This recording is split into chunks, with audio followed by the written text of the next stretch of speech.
Doctor Víctor Araqueso Guerrero. Doctor Jorge Danos Ordóñez. Señores abogados, alumnos y público presente.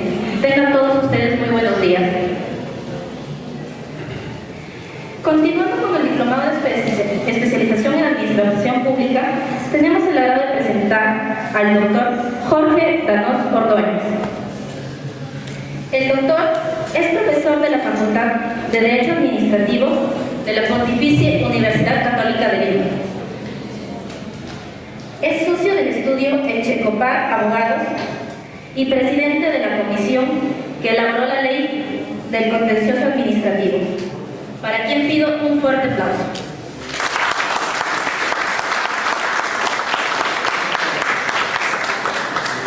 Invitamos al doctor Jorge Danos Ordóñez para que diserte sobre el tema objeto del proceso contencioso administrativo. Brevemente, estimados colegas, decirles que invitarlos pues a que se inscriban al Congreso de Abogados, tercer Congreso Nacional de Abogados del 5 y 6 de septiembre, y que participen también en las actividades por los 92 años de nuestro colegio, que empiezan desde el 5 de julio, con fundito, con el desfile, con conferencias sobre lo que es la importancia de la oratoria en el derecho, lo que es también el doctor Chanamé nos va a dictar sobre los derechos fundamentales, y el Tribunal Constitucional, el doctor Fidel Rojas sobre el lavado de activos, delito de administración pública, el doctor Morón Urbina sobre el procedimiento administrativo, y va a haber la cena y la sesión solemne, pero especialmente que participe pues en estos eventos que está haciendo nuestro colegio. Y decirles que para mí es motivo de satisfacción hoy día la presencia acá del doctor Jorge Danos Ordóñez, considerado el mejor, el más grande administrativista del Perú. Él ha sido presidente de la comisión que elaboró la ley de procedimiento administrativo general y también el proceso contencioso administrativo. Y hoy nos va a hablar sobre el objeto del proceso contencioso administrativo, y quisiera nuevamente que lo recibamos con fuertes aplausos.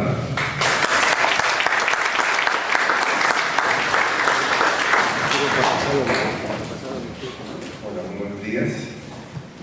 Todo mi agradecimiento por la invitación, singularmente por la merecida presentación del decano, que es un destacadísimo profesor de Derecho Administrativo, ¿de acuerdo? Y entre lo cual me enorgullece justamente poder ser invitado por el decano para poder conversar con ustedes. Tengo a mi cargo conversar sobre el objeto del proceso contencioso administrativo. Si ustedes tienen la ley a la mano, eso me obliga singularmente a conversar con ustedes lo relativo a actuaciones impugnables, qué actuaciones de la administración pública son objeto de cuestionamiento o de contencioso administrativo, las prevenciones que se pueden plantear en relación a actuaciones impugnables, me refiero al artículo 5 de la ley, y espero también poder tratar con ustedes asimismo tanto las materias, actuaciones administrativas impugnables, las pretensiones que pueden plantear los afectados por la actividad administrativa, como también las sentencias que se puedan dictar en relación a las sentencias que estiman precisamente las demandas o pretensiones planteadas por el justiciable.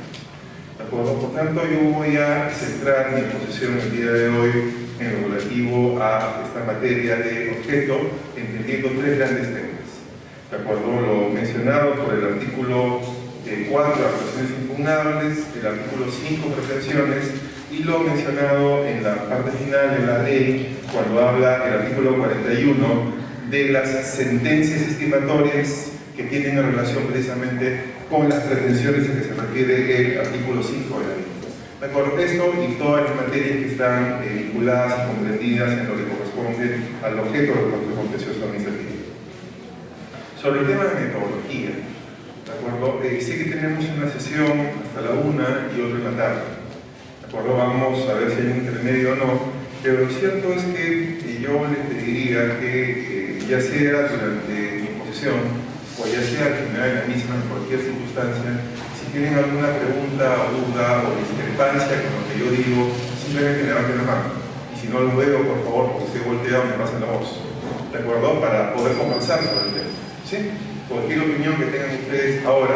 Si por casualidad el que interviene se está planteando algo que vamos a ver luego, que me tomo la libertad de decirles un ratito, lo vemos luego, ¿de acuerdo? Para no alterar el orden de la discusión en todo caso, ¿sí? Pero para evitar que sea un monólogo de mi parte y más bien sea un tema más bien participativo, insisto en mi invitación, por favor, a que sobre los temas que vamos viendo, cualquier tipo de duda o discrepancia o pregunta que quieran formularlo, por mi parte con todo gusto, ¿de acuerdo? ¿No? Salvo que nos aleje el tema en materia de exposición.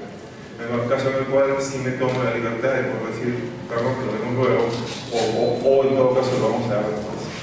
Eso sin perjuicio de que al final, en todo caso, dejaré un tiempo por si hubiera también otro momento, por si hubiera interés en formularse preguntas durante o al final. Bien, sobre el contencioso administrativo, yo voy a tomar unos minutos simplemente para poder cuadrar el tema.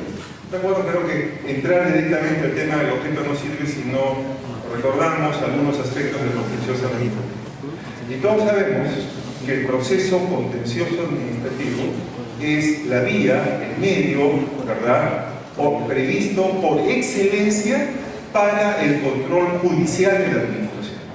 ¿De acuerdo? El contencioso administrativo es un mecanismo, un proceso jurisdiccional que se tramita en el Poder Judicial que está expresamente recogido en la Constitución. ¿De acuerdo? Y en realidad, aunque los términos como está redactado en la Constitución son términos estrictamente jurídicos y bastante parcos, alguien que no conoce, que no es el caso de ustedes, de la importancia del contencioso administrativo, probablemente podría equivocarse, ¿de acuerdo? Y podría pensar que, bueno, es un proceso más, ¿de acuerdo? Y hasta probablemente, vamos a decir así, la ubicación, la presentación, la fama con que gozan los procesos constitucionales, ¿de acuerdo?, hasta le dan cierta sombra, en buena cuenta, oscuridad o menor presencia al contencioso administrativo. Y sin embargo, el contencioso administrativo tiene una importancia fundamental en un Estado de Derecho. ¿De acuerdo? Porque en un Estado de Derecho, la lógica es que la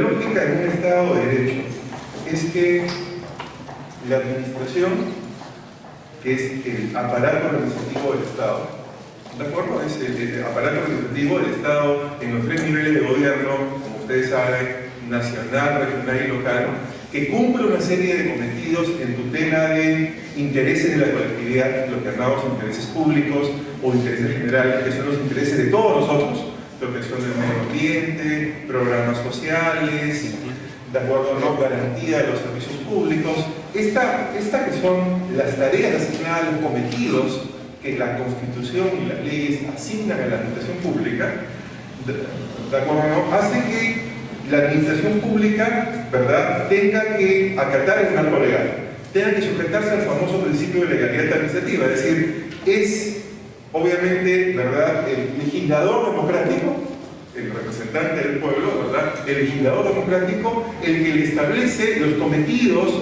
establece los fines, establece los objetivos y los medios cómo tiene que llevar a cabo la administración de su tarea, en protección de todos nosotros. ¿De acuerdo? Pues bien, ¿de acuerdo, no? Entonces hay la legalidad y la administración, y la administración tiene que sujetarse a la legalidad. Pero ¿qué ocurre si la administración no acata la legalidad? ¿Qué ocurre si la administración transgrede el marco legal y afecta a nosotros mismos, afecta a los privados, nos aplica multas ilegales, nos quiere cobrar tributos en exceso o cuando no corresponde, nos quiere imponer regulaciones desproporcionadas o inconstitucionales, ¿de acuerdo?, o simplemente no cumple sus tareas, la administración omite cumplirlas o las hace mal? ¿Qué pueden hacer los afectados? Nosotros los afectados. Pues bien, la garantía prevista por la Constitución es el contencioso administrativo. ¿Por qué?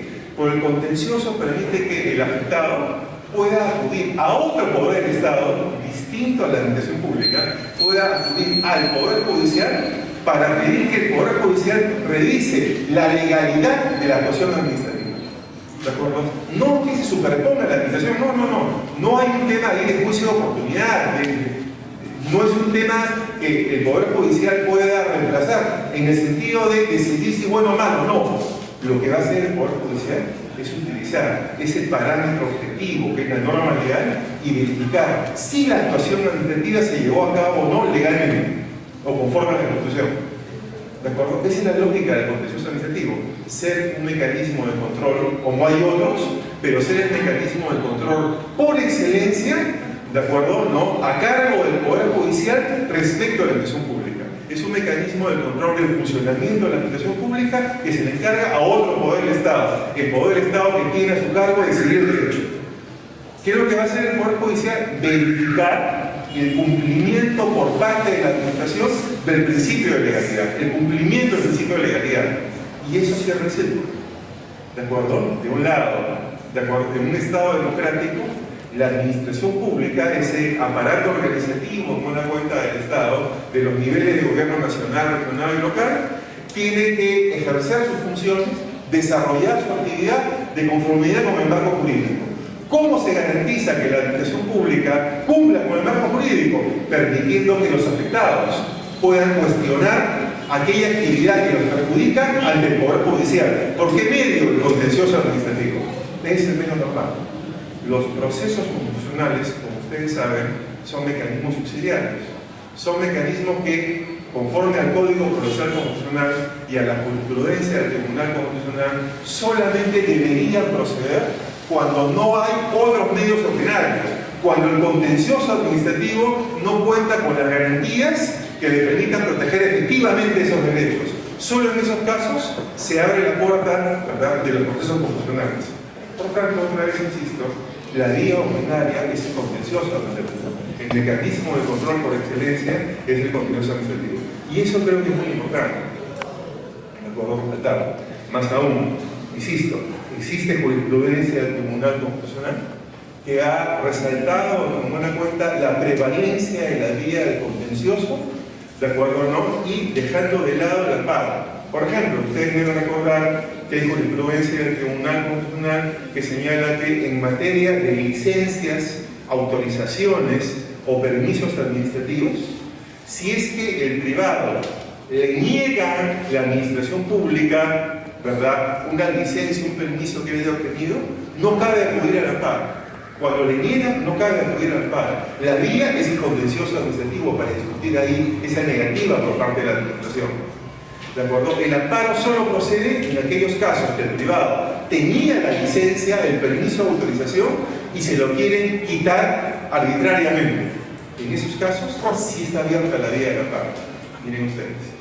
También hay jurisprudencia del Tribunal Constitucional derivada del Código Procesal Constitucional, conforme al cual, en materia de régimen laboral público de carrera administrativa, del decreto legislativo 276, la vía ordinaria es el contencioso, no el amparo. O por ejemplo en materia de pensiones, donde ha habido en el año 2004-2005 abundante jurisprudencia también del Tribunal Constitucional, donde también ha señalado que salvo algunos supuestos excepcionales en que cabe directamente el amparo, la vía ordinaria para cuestionar temas vinculados a la negatoria, rechazo o afectación de pensiones es el contencioso administrativo, y así todo el resto de materias.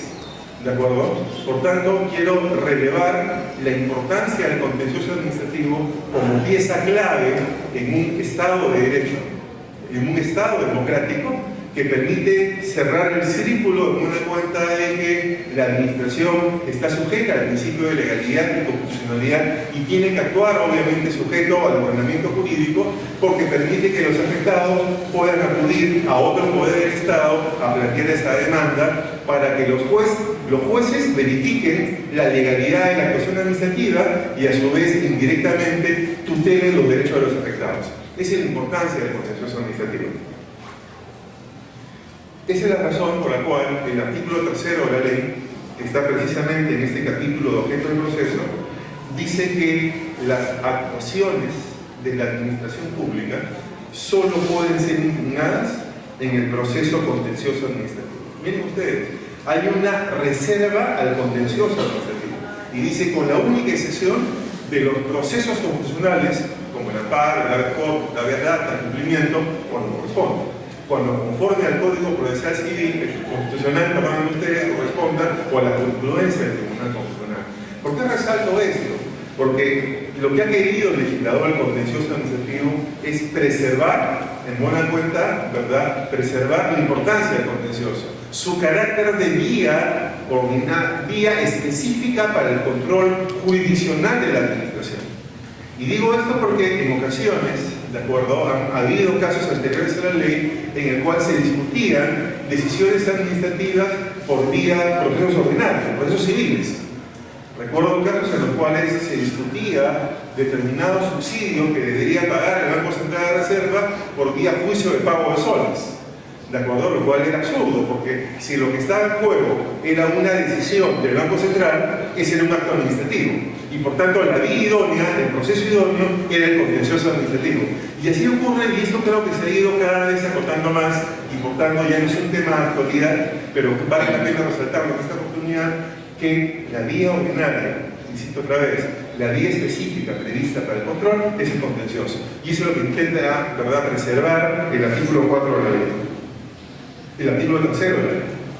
El artículo 4 es un artículo clave. Es un artículo clave porque precisa cuáles son, lo que he venido anunciando, las actuaciones de la administración pública, ¿de acuerdo?, susceptibles de ser impugnadas, de ser objeto de la demanda contenciosa administrativa.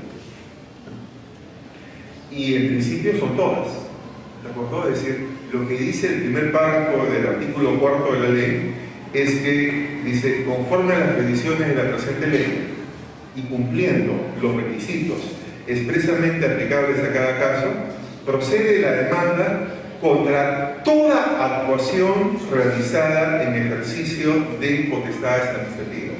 Toda actuación.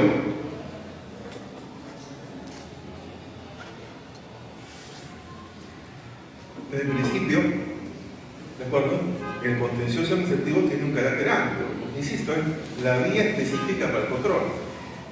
¿Sí? Y por tanto, la idea es que siempre que se cumplen los requisitos, agotamiento de la vía previa, plazos y otros requisitos procesales que prevé la ley, la regla, es decir, es la universalidad del control de la administración a través del proceso contencioso administrativo a cargo del Poder Judicial. Esa es la regla, ese es el principio general.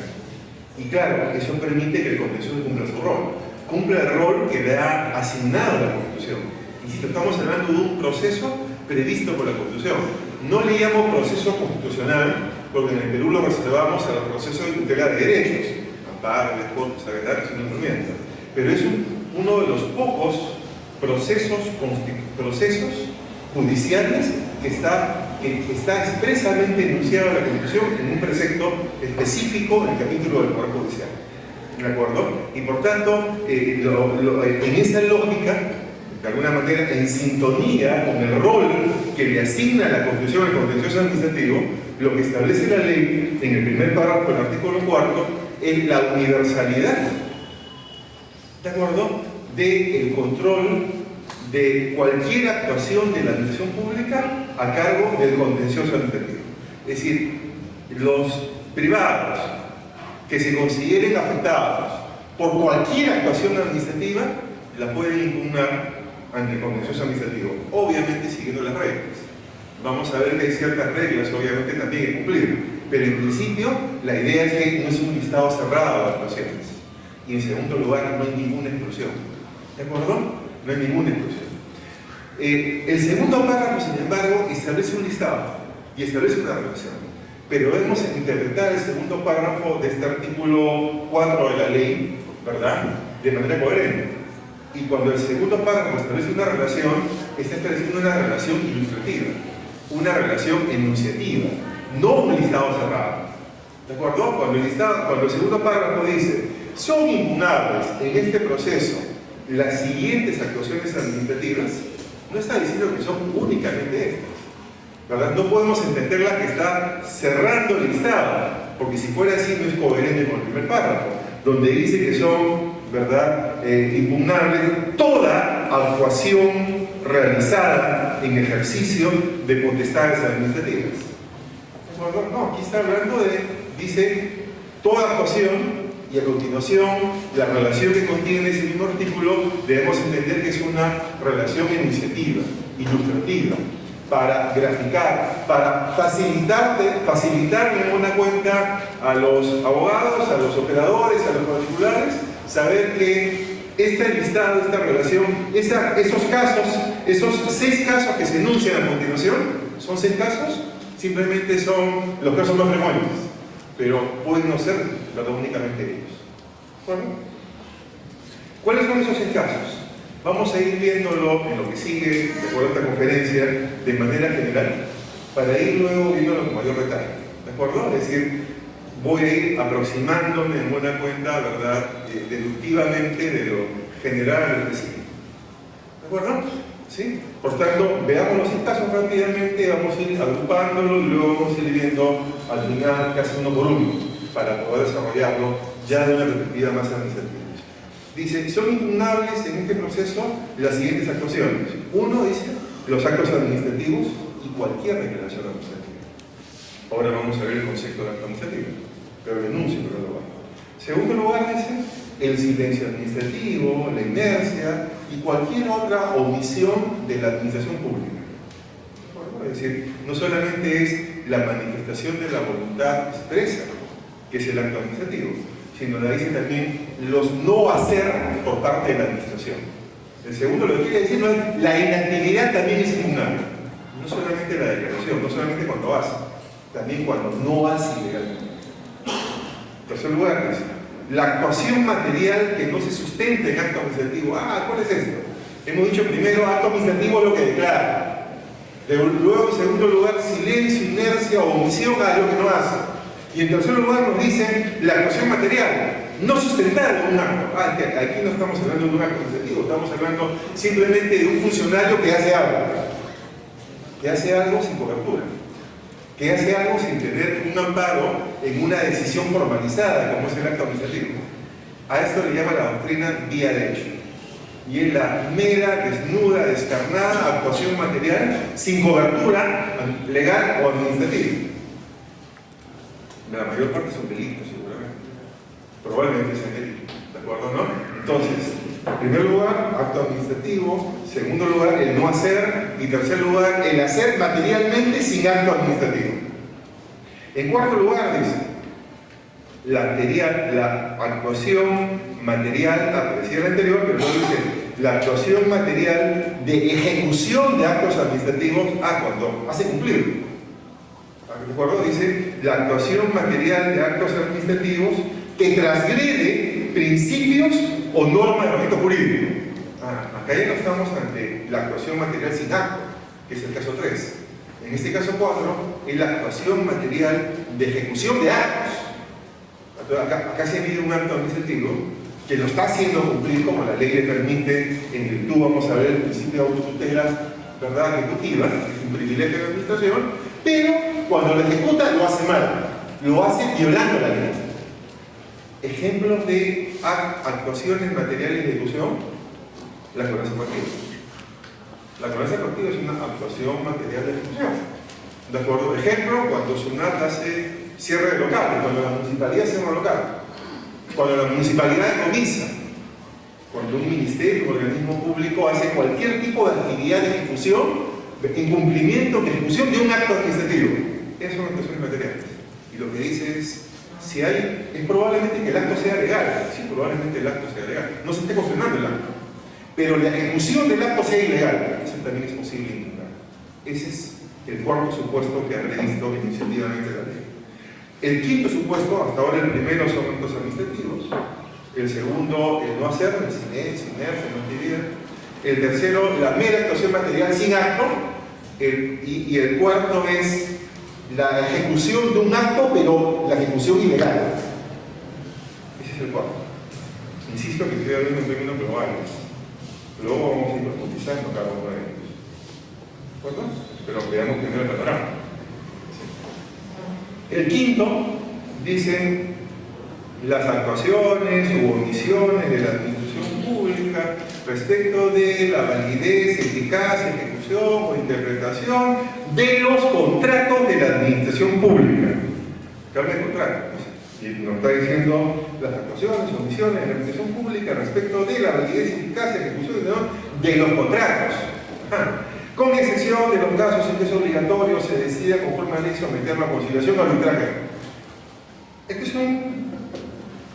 es un supuesto que de conformidad con hecho comparado la ley previó, pero que en el caso peruano casi ha quedado obsoleto. ¿Cuál es? Está diciendo es, las controversias que hubieran entre los privados que hubieran celebrado contratos con el Estado, también se pueden ver en contencioso, siempre que no haya sido prevista la vía arbitral.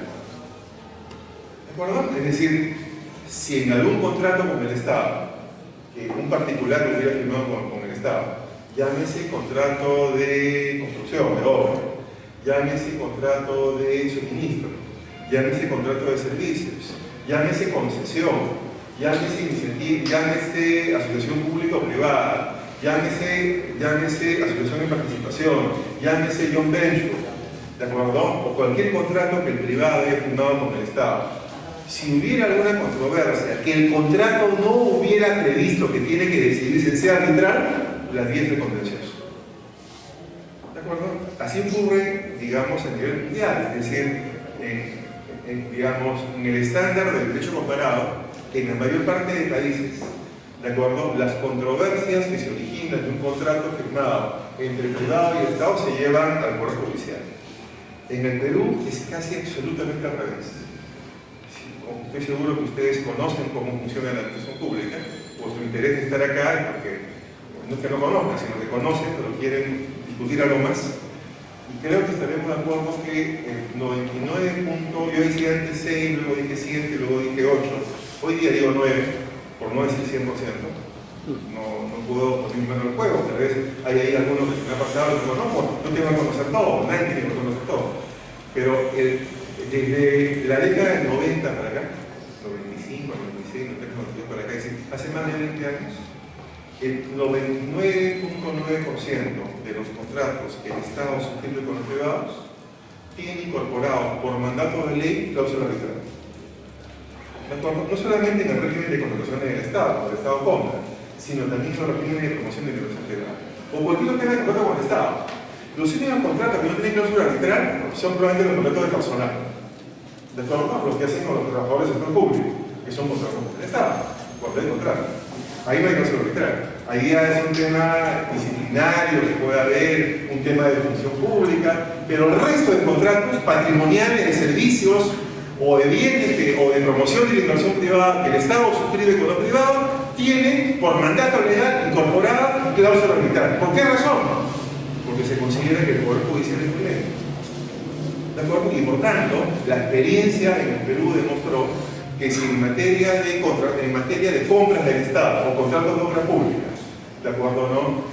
Se llevaba los litigios de los contratos al Poder Judicial, que se iban a demorar 5 a 6 años. Por tanto, se dijo, es más rápido por arbitrar. Y eso, bueno o malo, hoy día hay corrientes críticas. El otro día escuchaba a un destacado jurista de derecho procesal decirlo, no sé de dónde saca sus cifras, no sé de dónde las consiguió, pero un tema alarmante. Los arbitrajes que el Estado tiene con los privados los pierden un 90%. Decía 92%, ¿no? Está en YouTube, en todo caso, su conferencia, ¿no? De un destacado jurista en materia procesal. Digamos, no lo he podido llamar y preguntarle de dónde sacaste esa cifra, para saberlo, ¿no? Por curiosidad académica, ¿de acuerdo? Pero lo cierto es que en el Perú, ¿verdad? Si hay una controversia en materia derivado de un contrato que el Estado ha celebrado con un privado, si ese privado y el Estado tienen alguna controversia, el Estado contra el privado contra el Estado, es la vía arbitral, previa conciliación. Por tanto, la ley lo que han previsto acá en este numeral 5 del artículo 4 es un supuesto residual. Si por casualidad hay algún contrato que el Estado haya celebrado con el privado con el Estado, ¿de acuerdo? Y no se hubiera previsto que si hay una discusión se lleva a la conciliación en la vía arbitral, entonces el lugar normal es el Poder Judicial. Pero la vía es el contencioso administrativo. En países muy cercanos a los nuestros, no lo estoy defendiendo, lo cuento como anécdota, nada más, estoy seguro que ustedes conocen, Si ustedes revisan la abundante bibliografía de derecho administrativo, los libros que hay o artículos sobre contratación estatal, como el caso de Argentina, el caso de Colombia, el caso de Venezuela, Brasil, Chile en gran parte también, ¿de acuerdo? España, ¿de acuerdo? ¿No? Van a ver ustedes que ahí más bien es al revés. El 90 y pico % de las controversias contractuales entre el Estado y los privados se lleva al Poder Judicial y se discuten en contencioso. En el Perú hemos innovado, porque es al revés, el 99% y pico de las controversias se lleva a la vía legal. Por tanto, regresando al contencioso, esta hipótesis de acá es una hipótesis para casos hoy día realmente excepcionales. ¿De acuerdo? ¿No? Pero hay que tomarlo en cuenta. Y el supuesto 6 que ha previsto, insisto, con carácter iniciativo y no cerrado a la ley de contencioso, se refiere a lo siguiente: a las actuaciones administrativas sobre el personal dependiente al servicio de la administración pública. Está hablando acá las controversias entre el personal de la administración pública con la administración. De acuerdo a todos los temas vinculados al servicio civil, ¿verdad? Nuevo servicio civil, a la ley de base de la carrera administrativa, ¿de acuerdo? ¿No? Al personal que labora para la administración pública, régimen CAS, al personal que labora bajo 728, a quien labora bajo regímenes especiales, como es el caso de la policía, militares, maestros, al personal de salud que tiene regímenes especiales también laborales en la pública. Esas controversias no se llevan a la vía laboral ordinaria, se llevan a la vía del contencioso administrativo. Lo que pasa es que, ¿verdad? De acuerdo, cuando la ley se aprobó, dijo que cualquier controversia que hubiera en estas materias se lleva al juez contencioso. Pero sucedía que, por ejemplo, en el caso de Lima y también fuera de Lima, en esa época eran muy pocos los jueces contenciosos. En su momento, cuando la ley entra en vigencia en el año 2002 hasta el 2005, tengo entendido que solo hubieron en Lima 4 jueces de contencioso versus 30 jueces laborales.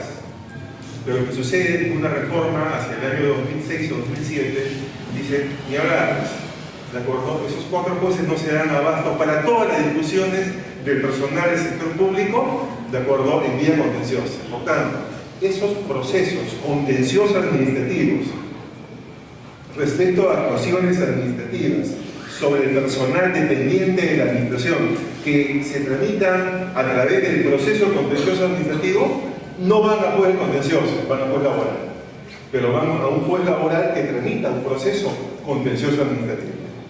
No sé si me explico, ¿verdad? En esos temas no se tramita un juicio laboral, es un juicio contencioso administrativo, pero a cargo de un juez laboral. En el caso de Lima, no se fuera de Lima, ¿de acuerdo? Es porque era, ya le digo, 4 versus 30. ¿De acuerdo?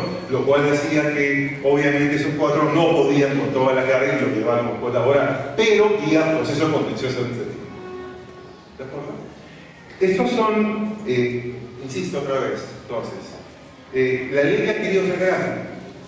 La ley ha querido, no le ha bastado, vamos a decir, a la ley, es decir, es impugnable cualquier tipo de actuación administrativa, porque lo dice, ¿de acuerdo? Siempre y cuando los requisitos. Requisitos, por ejemplo, agotar la vía administrativa, no impugnar resoluciones de trámites, sino las finales, salvo que impiden continuar, eso vamos a ver.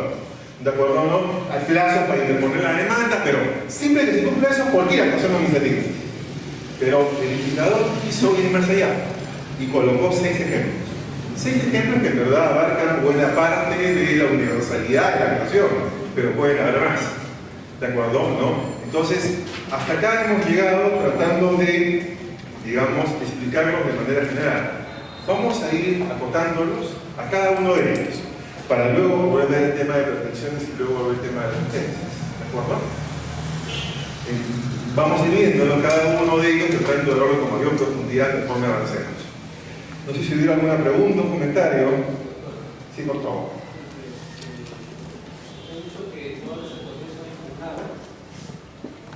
Con una prevención, no lo pregunté, siempre y cuando se cumplan los requisitos. Por ejemplo, un ratito, nada, ¿ya? Actos de trámite, conforme a la ley de decreto administrativo, no se pueden impugnar, se impugna la decisión final. Y hay un segundo requisito, la decisión final previo agotamiento de la vía administrativa. Tercer requisito, dentro del plan, es decir, agoto la vía administrativa, tengo 3 meses para meter contencioso. Es decir, no es que cualquier tema que no me guste, voy a contencioso, no, hay requisitos, ¿de acuerdo? Pero debo cumplir esos requisitos. ¿De acuerdo? Lo que quiere la norma es, la que quiere la norma es que no haya actuaciones de la administración pública exentas de control. No hay inmunidad para eso. Eso es lo que quiere la norma, no sé si me entiende, ¿de acuerdo o no? Pero cumpliendo los requisitos que permiten racionalizar también el contencioso. ¿De acuerdo? De lo contrario, habría una enorme carga judicial mayor que la que hay. Pero siga usted, por favor, que luego yo sigo.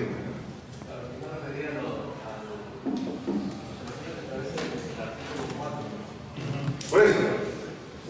Pero bueno, el artículo 4 establece los elementos. Sí, por favor.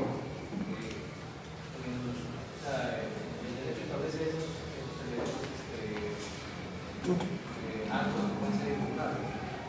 Pero ¿por qué si un párrafo dice que todos los actos administrativos son impugnables, por qué en otro derivado dice enumeran los elementos? O sea, como si estableciera un número claro.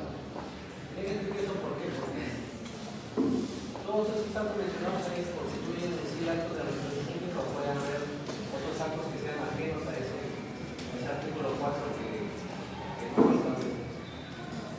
Era lo segundo que usted dice, es decir, como mencioné en la conferencia, la idea del legislador ha sido el primer párrafo decir todos, y en el segundo párrafo es el listado de decir, por ejemplo, estos. ¿De acuerdo? ¿Cuál es la razón? Graficar, facilitar. Esa es la razón. ¿Y cómo podemos saber eso? El precedente. ¿Qué había antes de la ley de contencioso administrativo? ¿Recuerdan ustedes? ¿Dónde estaba regulado el contencioso? No había una ley de contencioso administrativo. Había un capítulo del Código Procesal Civil que regulaba la impugnación de resoluciones administrativas. El capítulo probablemente más imperfecto del Código Procesal Civil. ¿De acuerdo? Es decir, en alguna oportunidad conversamos con algunos de los juristas, destacadísimos juristas de materia procesal que participaron, y la anécdota que nos contaron es que ese capítulo de impugnación de resoluciones administrativas que estaba ahí perdido en el Código Procesal Civil, ¿de acuerdo? Nunca le dedicaron atención. Que más bien en la comisión que elaboró todo el código, cuando hubo alguien, un funcionario público, que se ofreció a hacerlo, todo el mundo lo felicitó y le agradeció porque se dedicaron diciendo ya alguien agarró un muerto. ¿De acuerdo, no? Y lo regularon así. Y si no es el caso de hablar de historia, pero para acabar, ese capítulo del Código Procesal Civil que había regulado de alguna manera el contencioso administrativo, sin llamarle contencioso, lo que le llamaba del proceso de impugnación de resoluciones administrativas, otra palabra que era contencioso, tenía un montón de imperfecciones,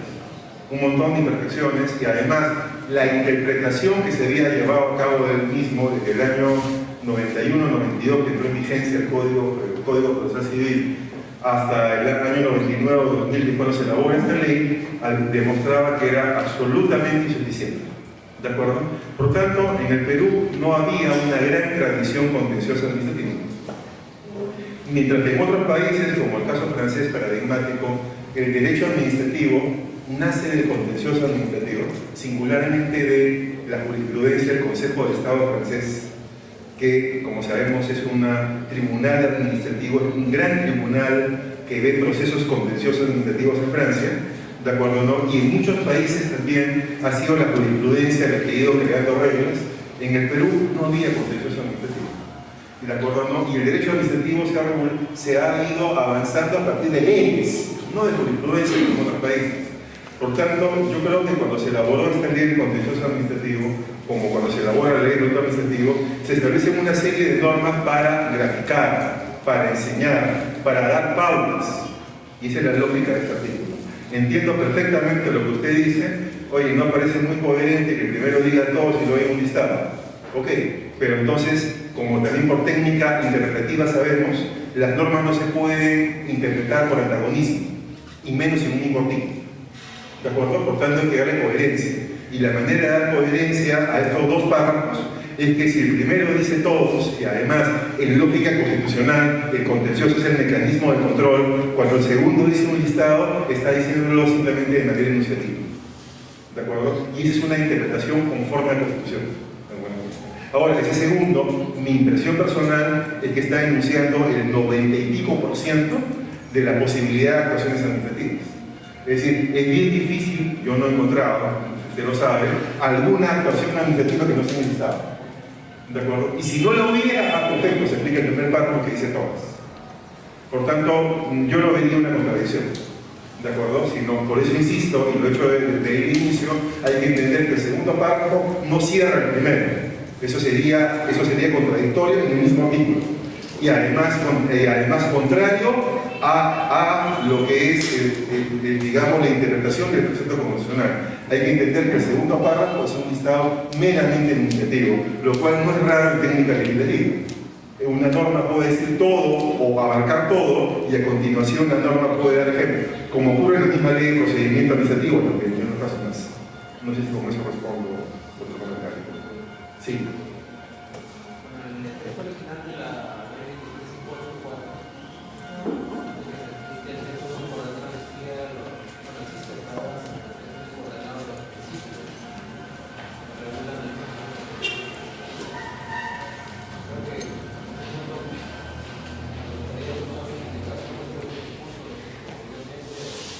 De acuerdo, pero tomo nota para no interrumpir lo de la secuencia de lo que vengo en este momento diciendo, lo voy a, si me olvide la tarde me están recordando. ¿De acuerdo? ¿Ya? Pero ese es un tema distinto, lo puedo tratar, pero no quiero verlo ahorita para no interrumpir la secuencia. ¿De acuerdo, no? Pero insisto, por favor, si me olvide la tarde me están recordando. ¿Sí? ¿Algún otro comentario? ¿Pregunta? Bien. Si les parece bien, vamos viendo en lo que resta de tiempo cada uno de los supuestos. ¿De acuerdo? Pero yo me voy a entrar ahora sí a profundidad cada uno de los supuestos. Por tanto, no se extrañen, en parte voy a dejar el contencioso y me voy a ir a la ley de procedimiento administrativo. No hay otra manera de explicar cada uno de estas actuaciones administrativas. ¿De acuerdo? Bien. La primera prevista son los actos administrativos y cualquier otra declaración. ¿De acuerdo? Y ustedes saben muy bien cuál es el concepto de acto administrativo, es decir, lo que es más, el artículo primero, es decir, el acto administrativo está definido en el artículo primero de la Ley de Procedimiento Administrativo General. Artículo primero de la Ley 27.4444. Ahora, la técnica legislativa más sana recomienda no definir en una ley. ¿Por qué recomienda no definir? Porque obviamente la ley tiene una riqueza que no se puede apreciar en el inicio. Y porque la práctica, la jurisprudencia, la puede enriquecer más. Y por tanto, cuando el legislador define, circunscribe. ¿Pero por qué define la ley? Porque hay una diferencia importante. Bueno, hay varias diferencias. Entre esas varias diferencias hay una que quiero resaltar entre la Ley de Procedimiento Administrativo, Ley 27.444, y la Ley de Contencioso.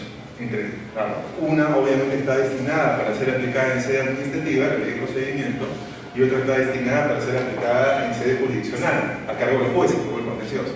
Y otra diferencia importante, que ustedes estoy seguro conocen, es que mientras que la Ley de Contencioso Administrativo está destinada a ser aplicada por profesionales en derecho, como son los jueces, con la asistencia de fiscales y los abogados, en cambio la Ley de Procedimiento Administrativo está destinada a ser aplicada no solamente por abogados, sino está destinada a ser aplicada por cualquiera que ejerza una función pública. ¿De acuerdo?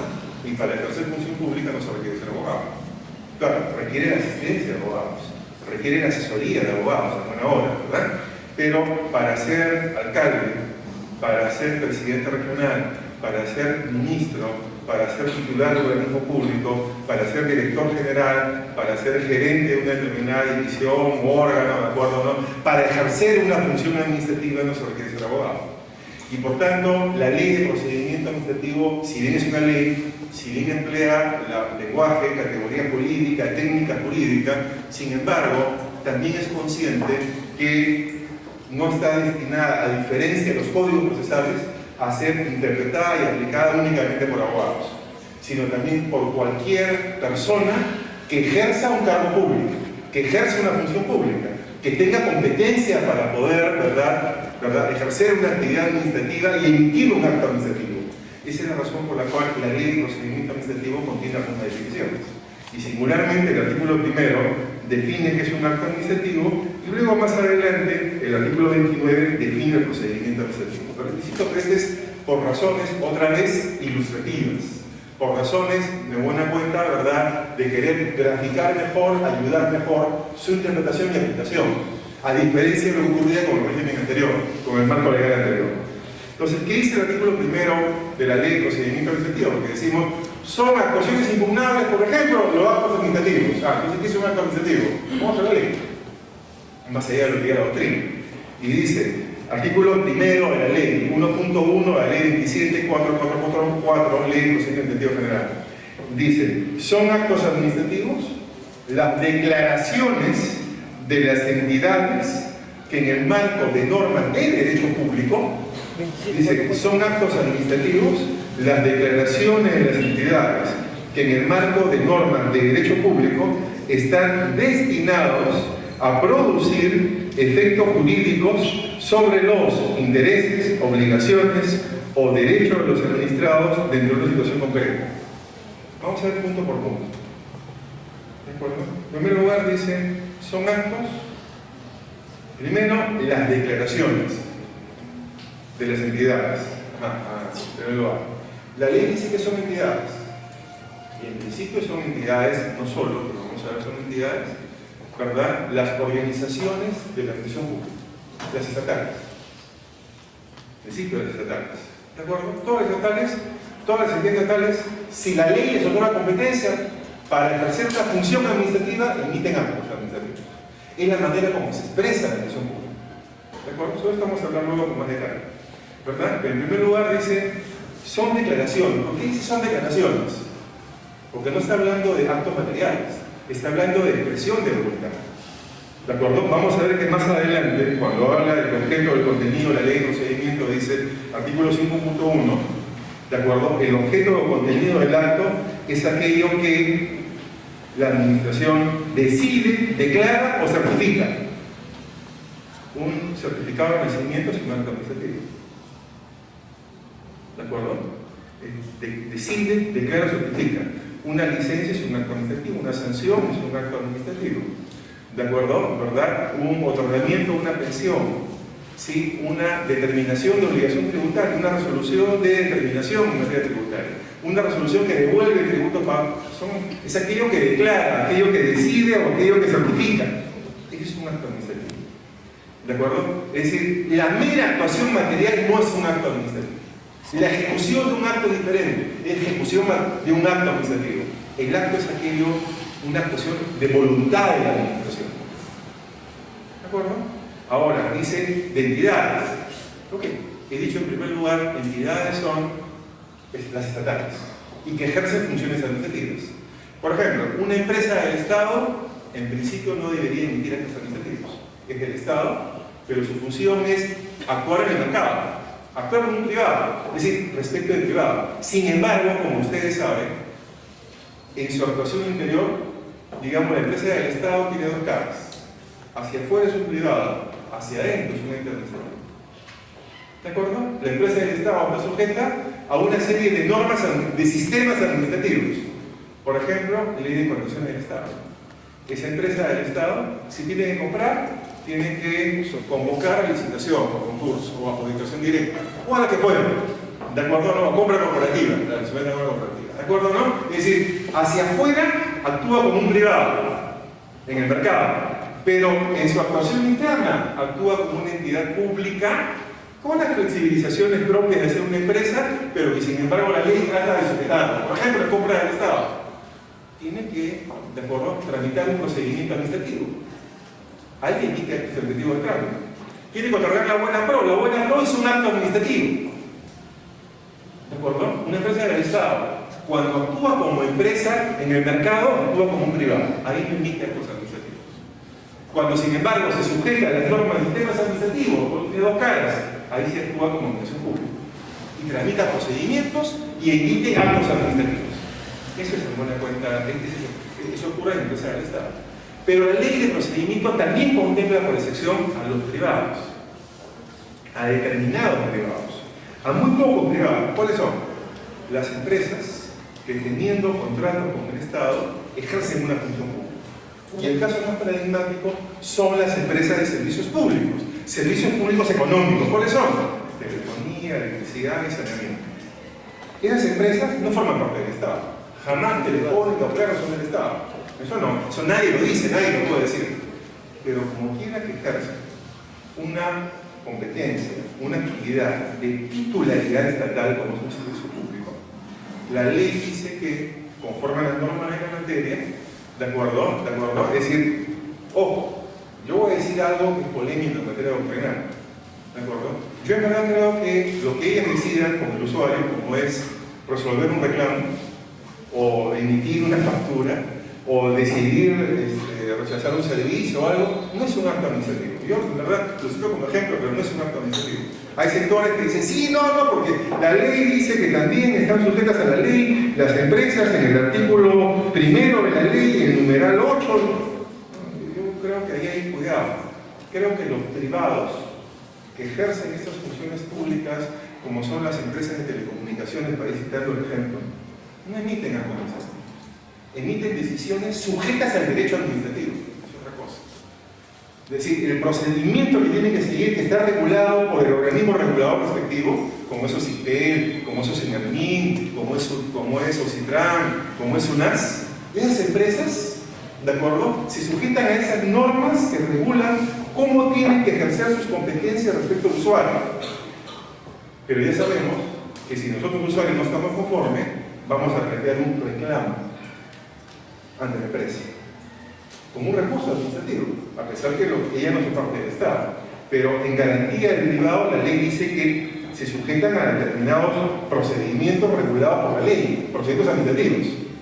Y si no estoy conforme con lo que me resuelven, puedo apelar. ¿Y a dónde apelo? A un organismo administrativo. Apelo ante el respectivo tribunal o junta que resuelve el reclamo de usuarios. ¿En dónde están esos tribunales o juntas? En el organismo regulador. Llámese OCITEL, OCINALMIN, OCITRAN o SUNAS. Y ahí sí, si yo apelo, lo que resuelve ese organismo, ese tribunal, es un acto administrativo. Porque es un tribunal administrativo, es un tribunal que está, ojo, no judicial, está en la administración pública. Es un tribunal administrativo. Y ahí sí, lo que resuelve ese tribunal o junta de solución de controversias entre la empresa y el servicio público de usuarios es un acto administrativo y sí lo puedo cuestionar en vía contenciosa administrativa. No sé si ha quedado claro, si no, puedo con todo gusto conversar con ustedes. En resumen, hasta ahora los requisitos, declaraciones a cargo de entidades estatales y del Consejo, ¿de acuerdo, no? Dice que en el marco de normas de derecho público. ¿Por qué derecho público? Porque puede suceder que en algunos casos muy intencionales, como ocurre con las empresas en su actuación externa, o en algunos casos tal vez las normas hayan previsto que algunas entidades de acción pública puedan hacer cumplir determinadas funciones no sujetas a normas administrativas, sino a normas de hecho privado. Puede suceder. Será muy excepcional. ¿De acuerdo? Puede suceder que, muy raro, un caso de 1 millón, en que a determinado organismo público, sin ser empresa, se haya previsto que pueda vender lo que produce. No sé si estará vigente, yo recuerdo haberlo leído hace 7 años, puede haber cambiado mucho, pero me acuerdo que había un organismo público en el Perú que recogía el guano de las islas y no estaba conformado como empresa. ¿De acuerdo? Era bien raro, no era una empresa, era un organismo público que era que monopolizaba el guano de las islas son bienes de dominio público, el guano es producido por aves que son protegidas como fauna y por tanto creo que el guano era titularidad pública. Creo que todo les queda claro cuando hablo el guano de las islas, ¿verdad? ¿A qué me refiero que producen las aves con él? ¿No? ¿De acuerdo? No tengo que explicarlo más. Entonces, yo lo que recuerdo es que ese organismo público, haberlo leído hace, en realidad, 7 u 8 años, ese organismo público se encargaba de decidir cuándo lo recogía en el periódico y simplemente lo recogía y lo vendía. No sé los fondos para qué lo destinaba, ya me olvidé. ¿Ya? Pero no era una empresa, era un organismo de derecho público, pero que claro, no sé qué función pública ejercía, porque recoger el guano y venderlo es propio de una empresa. Es una actividad privada. Claro, los fondos obviamente eran el fondo del Estado, ¿no? Obviamente eran el tesoro público, o para algún fin que habrá previsto ese organismo que no recuerdo cuál era. Entonces aquí tenemos un caso de probablemente una actuación no sujeta a norma de hecho público, sino hecho privado. Le permitían actuar como un privado, ¿de acuerdo? Pero solamente es acto administrativo aquella declaración a cargo de entidades del Estado, ¿de acuerdo?, sujetas a normas, en tercer lugar, de hecho público. Y luego dice, eso es muy importante, que estén destinadas a producir efectos jurídicos sobre los intereses, obligaciones o derechos de los administrados. Y aquí hay una distinción importantísima para saber cuándo estamos ante un acto administrativo. ¿Cuál es? Dice, destinadas a producir efectos en los intereses, obligaciones o derechos de los administrados. Solo es acto administrativo aquella decisión de la administración que tiene impacto para afuera de la administración pública. ¿De acuerdo? Es decir, que tiene impacto respecto de un privado o de otra entidad ajena, pero no al interior de la administración. Si solo se tratase de una decisión referida a un sistema administrativo que no vincula a nadie ajeno a la administración, estamos hablando de un acto de administración interna. ¿De acuerdo? De un acto propio de la organización de la administración, de la actividad interna de la administración. ¿De acuerdo? Es decir, eso no hay privado, no hay afectado y nadie lo puede impugnar. Para eso no está abierto el contencioso. ¿De acuerdo? Porque solamente es acto administrativo en puridad aquel que puede dar un derecho o afectar o involucrar a alguien ajeno a la administración. ¿De acuerdo? Y claro, en esos casos, si ese que es un destinatario de la actividad administrativa o impactado por la administración no está conforme porque considera que es ilegal, va al contencioso. Esto es muy importante porque la misma ley de procedimiento a continuación señala que no son actos administrativos. Y dice, no es acto administrativo los actos de administración interna de las entidades, es decir, los que no tienen una proyección exterior a la administración. Y eso no se sujeta a la ley de procedimiento administrativo en principio. ¿Por qué? Porque trata de darle agilidad.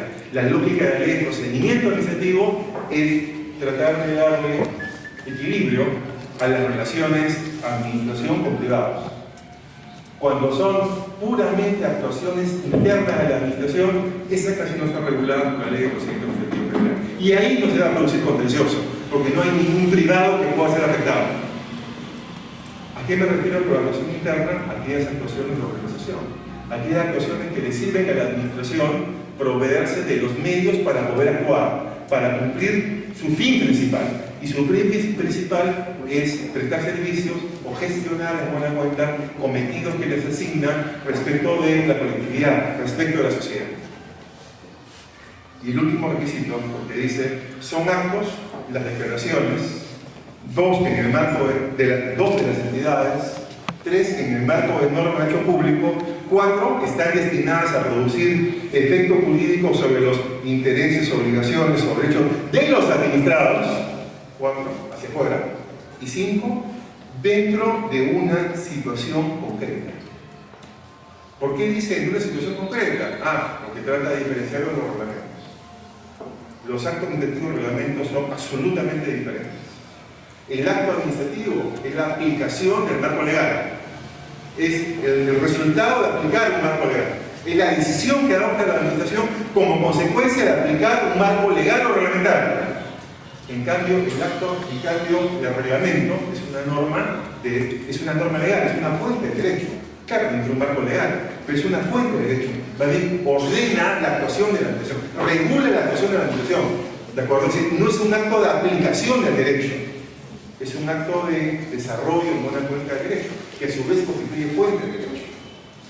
Por tanto, a diferencia de lo que ocurre en el derecho comparado, en la mayor parte de países cercanos al nuestro, la ley de procedimiento administrativo regula al acto y al reglamento, porque considera que hay un procedimiento administrativo también para dictar reglamentos. Y lo que es más, en esos países, a su vez, si la ley de procedimiento regula la producción del acto administrativo y los reglamentos, la ley del contencioso administrativo también es el medio ordinario del control judicial de los actos y los reglamentos en el Perú. Ojo, en otros países, en el 99% de países que tienen un derecho administrativo semejante al nuestro, el contencioso administrativo es el medio de control del acto administrativo y el reglamento. En el Perú, desde la Constitución del 33 no es así. ¿Por qué razón? Porque la Constitución del 33 con la del 79 y con la del 93 tenemos un proceso constitucional específico para el control judicial de la legalidad de los reglamentos, que todos sabemos es la acción popular, regulada por el Código Procesal Constitucional y prevista por el artículo 200 de la Constitución. ¿De acuerdo? En el Perú, la vía de control de los reglamentos es un proceso específico, también a cargo del Poder Judicial, diferente al contencioso, que se llama acción popular. Me quiero ir otra vez retrocediendo. El artículo 1.1 de la Ley Fundamental General dice: los actos administrativos son aquellas declaraciones de las entidades que en el marco de un derecho público se emiten destinados a los privados en una situación concreta. No son reglamentos. ¿Por qué? Porque el acto administrativo no es sino la aplicación en un caso concreto del marco legal por parte de la administración pública. ¿Estamos de acuerdo? Es el acto administrativo, que es muy diferente a los reglamentos. ¿De acuerdo? Entonces, voy a ir un poco más atrás. ¿Por qué la ley de procedimiento administrativo por qué regula y le da tanta importancia desde el inicio del acto administrativo? Es decir, el primer título de la ley es el régimen del acto administrativo. Lo que más, el artículo primero establece el concepto administrativo. ¿Por qué existe la figura? ¿Por qué existe la figura del acto administrativo en el derecho administrativo? Por seguridad jurídica. ¿De acuerdo? Es decir, el derecho administrativo ha considerado, el legislador ha considerado que es importante para dar seguridad jurídica a la propia administración y al privado que las decisiones de la administración tengan la forma de una figura jurídica llamada acto administrativo. Y como acto administrativo que es sujeto a determinados requisitos, entre ellos probablemente el más importante es, ¿verdad?, que sea resultado, sujetarse al principio de legalidad, que esté motivado y que esté motivado. ¿De acuerdo? Es decir, hay más requisitos, lo que estoy diciendo yo, pero no estamos en una conferencia sobre acto administrativo, yo lo sé. Insisto, otra vez profundizando en cada una de las cuestiones. ¿De acuerdo? Y tratando de comentarles cuál es el marco legal del acto administrativo, que ustedes conocen, sin lugar a dudas. ¿De acuerdo? Y por tanto, tengamos en claro que el acto administrativo, precisamente, la razón de ser por la cual el derecho administrativo le presta especial atención es por una razón de seguridad jurídica.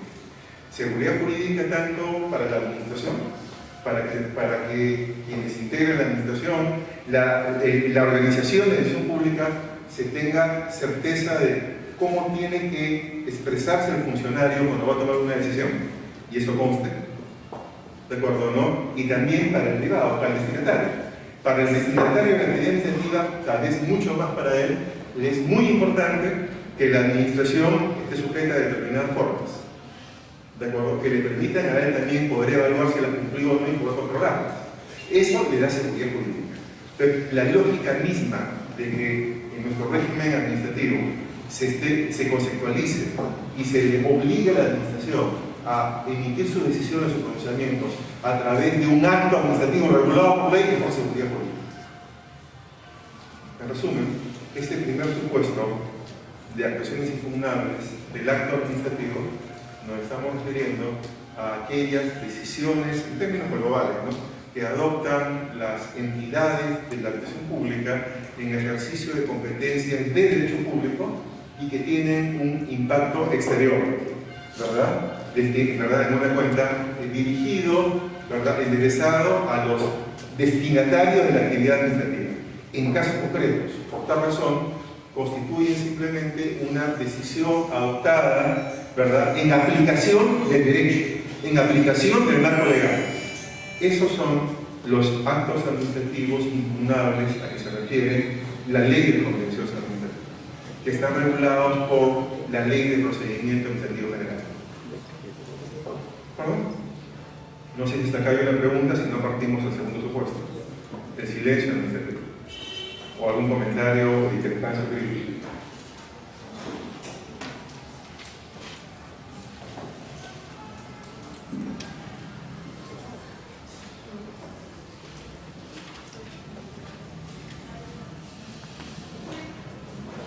El segundo supuesto es juez de la segunda característica prevista por este artículo 4 de la ley se refiere al silencio administrativo, la inercia y cualquier otra omisión de la administración pública.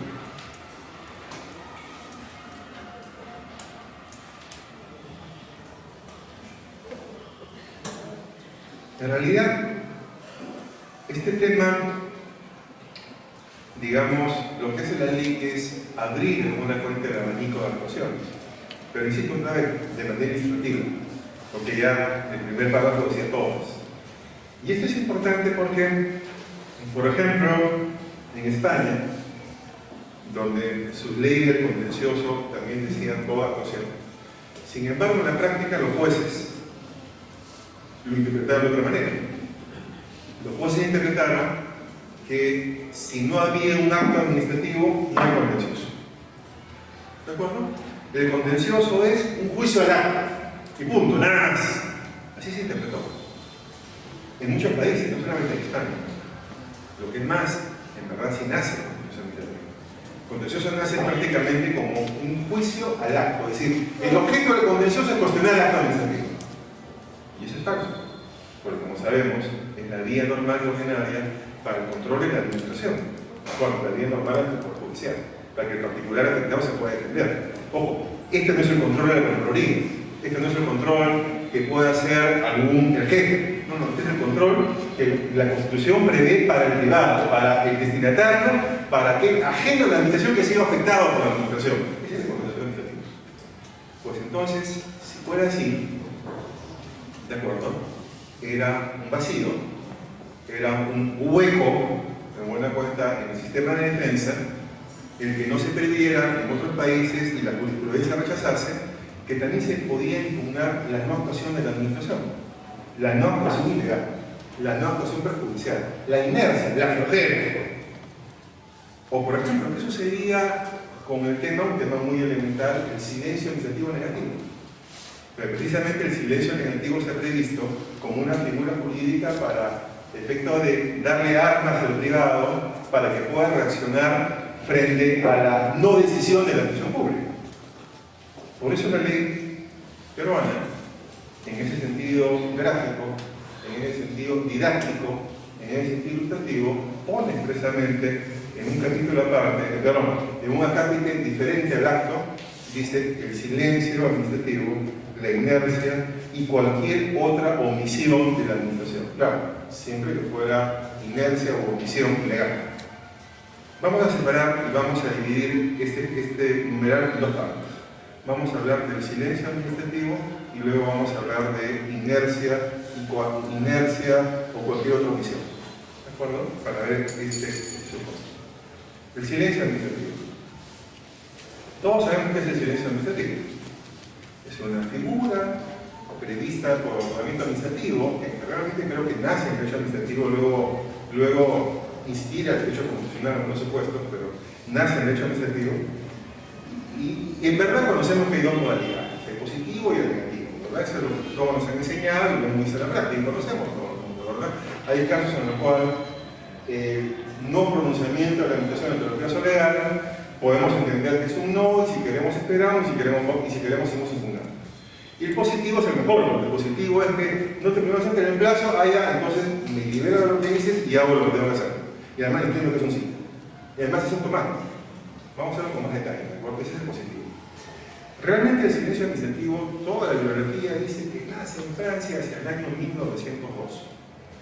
¿De acuerdo? Con la primera ley que lo crea. Pero lo crea de manera negativa, que es el silencio más extendido, además, yo sé de paso.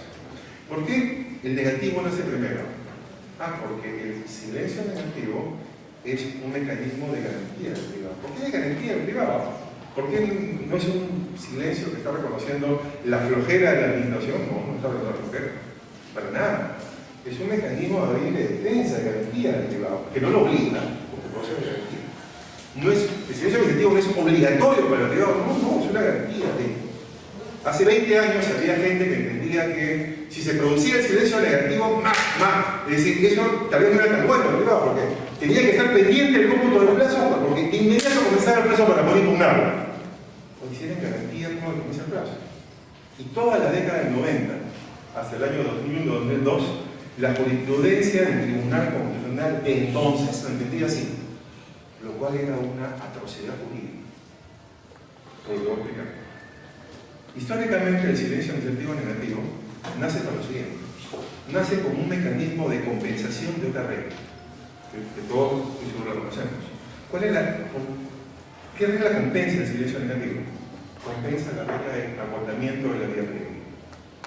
Si todos recordamos, la regla de agotamiento de la vía previa, recogida en la Ley de Procedimiento Administrativo Penal, Ley 27444, dice que, como hemos visto, un requisito, ¿verdad?, es que, en principio, yo no puedo acudir al contencioso administrativo si previamente no utilizo los recursos para impugnar la decisión que me afecta primero en sede administrativa, si hubiera recursos. Si no la hay, me voy frente al Poder Judicial. Pero si todavía puedo plantear algún recurso,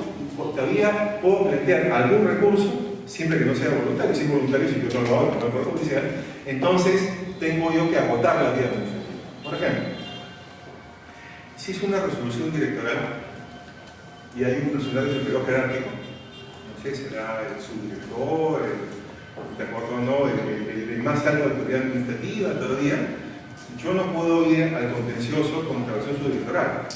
Tengo que ir, ¿verdad? Tengo primero que plantear una apelación al superior jerárquico y si me resuelve o no voy al contencioso. Claro, si me gusta el signo negativo.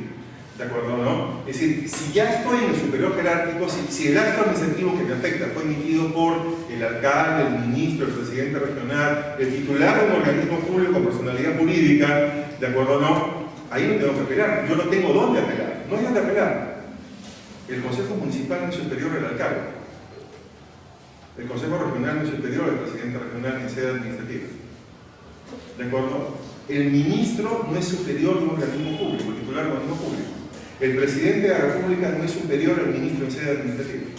Por tanto, si son actos administrativos expedidos por estas más altas autoridades de entidades, no tengo que apelar. Ahí, si quiero, planteo reconsideración como recurso, pero es voluntario. Si quiero, me vuelvo precioso. Sin embargo, si el acto administrativo ha sido expedido no por titulares, sino por funcionarios de cualquier nivel sometidos a jerarquía, si quiero, planteo reconsideración, es voluntaria, pero ojo, tengo que acompañarlo de nueva prueba. Tengo que pensar. Si no tengo nueva prueba, planteo apelación. ¿De acuerdo o no? Planteo apelación. ¿Sí? Si planteo apelación, puede que me resuelvan, y si estoy contento, me voy a mi casa. Si estoy inconforme, planteo contencioso. Pero puede ser que no me resuelvan. Que el plazo me diga 30 días, o 15 días, o 10 días, y no me resuelvan. ¿Qué hago?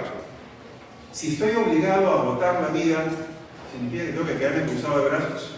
Significa que si el funcionario no se pronuncia, me quedo atado, no puedo ir al contencioso. Para eso hay el silencio negativo. ¿De acuerdo? El silencio negativo permite que el particular que tiene que agotar la vía administrativa no se quede atado de brazos, porque simplemente el funcionario no se pronuncia. Puede suceder que el funcionario diga, a ver, ya he tramitado un procedimiento, me he pronunciado en una determinada materia, he emitido un acto administrativo, qué pesado este tipo, me viene impugnando. Pero si me viene impugnando, lo resuelvo, que se fastidie, que se quede esperando. ¿Qué es el privado? ¿En reconsideración o apelación? ¿Se queda cruzado de brazos? No puede continuar impugnándolo, hay un silencio negativo, cuando no sea positivo. Obviamente, realmente. Esa es la lógica histórica del negativo. Permitirle al privado que se sienta afectado, al destinatario de la actividad administrativa, continuar impugnando.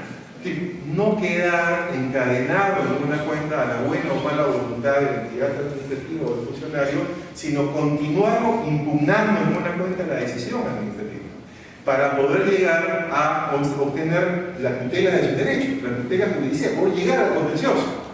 Es decir, salir de la vía administrativa.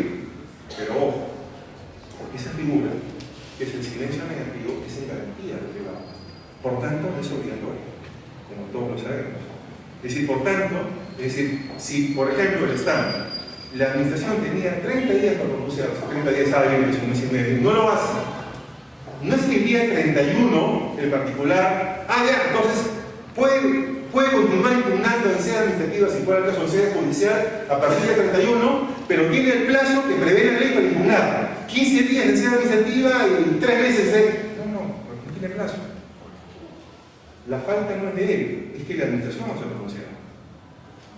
Y por tanto, como dice el artículo 188, numeral 5 de la Ley de Procedimiento Administrativo General, ¿de acuerdo? Y lo dice la Ley del Contencioso, y lo dice el Código, ¿de acuerdo?, Procesal Constitucional, dice lo siguiente, 188, numeral 5. El silencio administrativo negativo no inicia el cómputo de plazos ni términos para su impugnación. Previamente ha dicho lo siguiente, la ley 188, numeral 4. Aún cuando, es decir, numeral 3, el silencio administrativo negativo tiene por finalidad habilitar al administrado la interposición de los recursos y acciones judiciales pertinentes. Lo que estamos hablando. Esa es la finalidad. Que no quede condenado, atado, encadenado.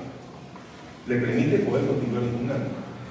Numeral 4. Aun cuando obtenga el silencio, la administración mantiene la obligación de resolverlo. Y sigue algo más. ¿Cuál es la lógica del silencio negativo? Es un mecanismo de garantía del privado.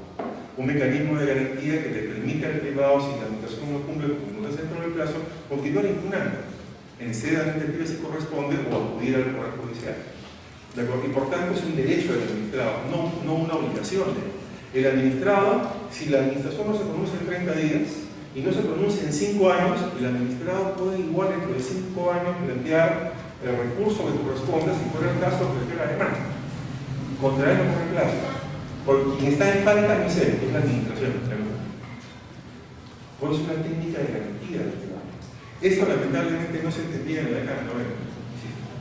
¿De acuerdo? En la década del 90 había numerosas sentencias, toda la jurisprudencia del Tribunal Constitucional, para evaluar si fue bien interpuesta el amparo o no, evaluaban si es que había habido silencio negativo, si el amparo se había interpuesto dentro de los 60 días siguientes de producción negativo. Hicieron una atrocidad. Felizmente eso fue corregido posteriormente por el propio tribunal, por la ley de procedimiento administrativo, por la ley del contencioso y por el Código Procesal Constitucional.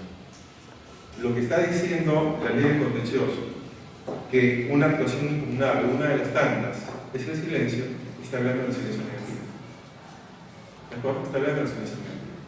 ¿De acuerdo? Y obviamente cuando se produce el silencio negativo no hay plazo para poder interponer la demanda, porque insisto otra vez, ¿de acuerdo? Insisto otra vez, quien está en falta, en buena cuenta, es la administración, ¿de acuerdo? Y no el privado. Estoy tratando de encontrarlo, que eso lo dice también la ley, ¿de acuerdo? Pero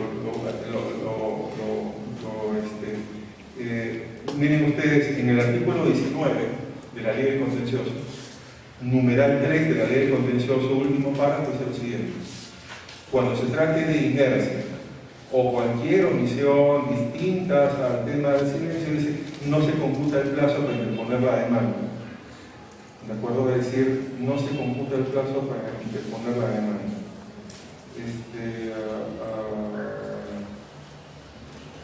De acuerdo.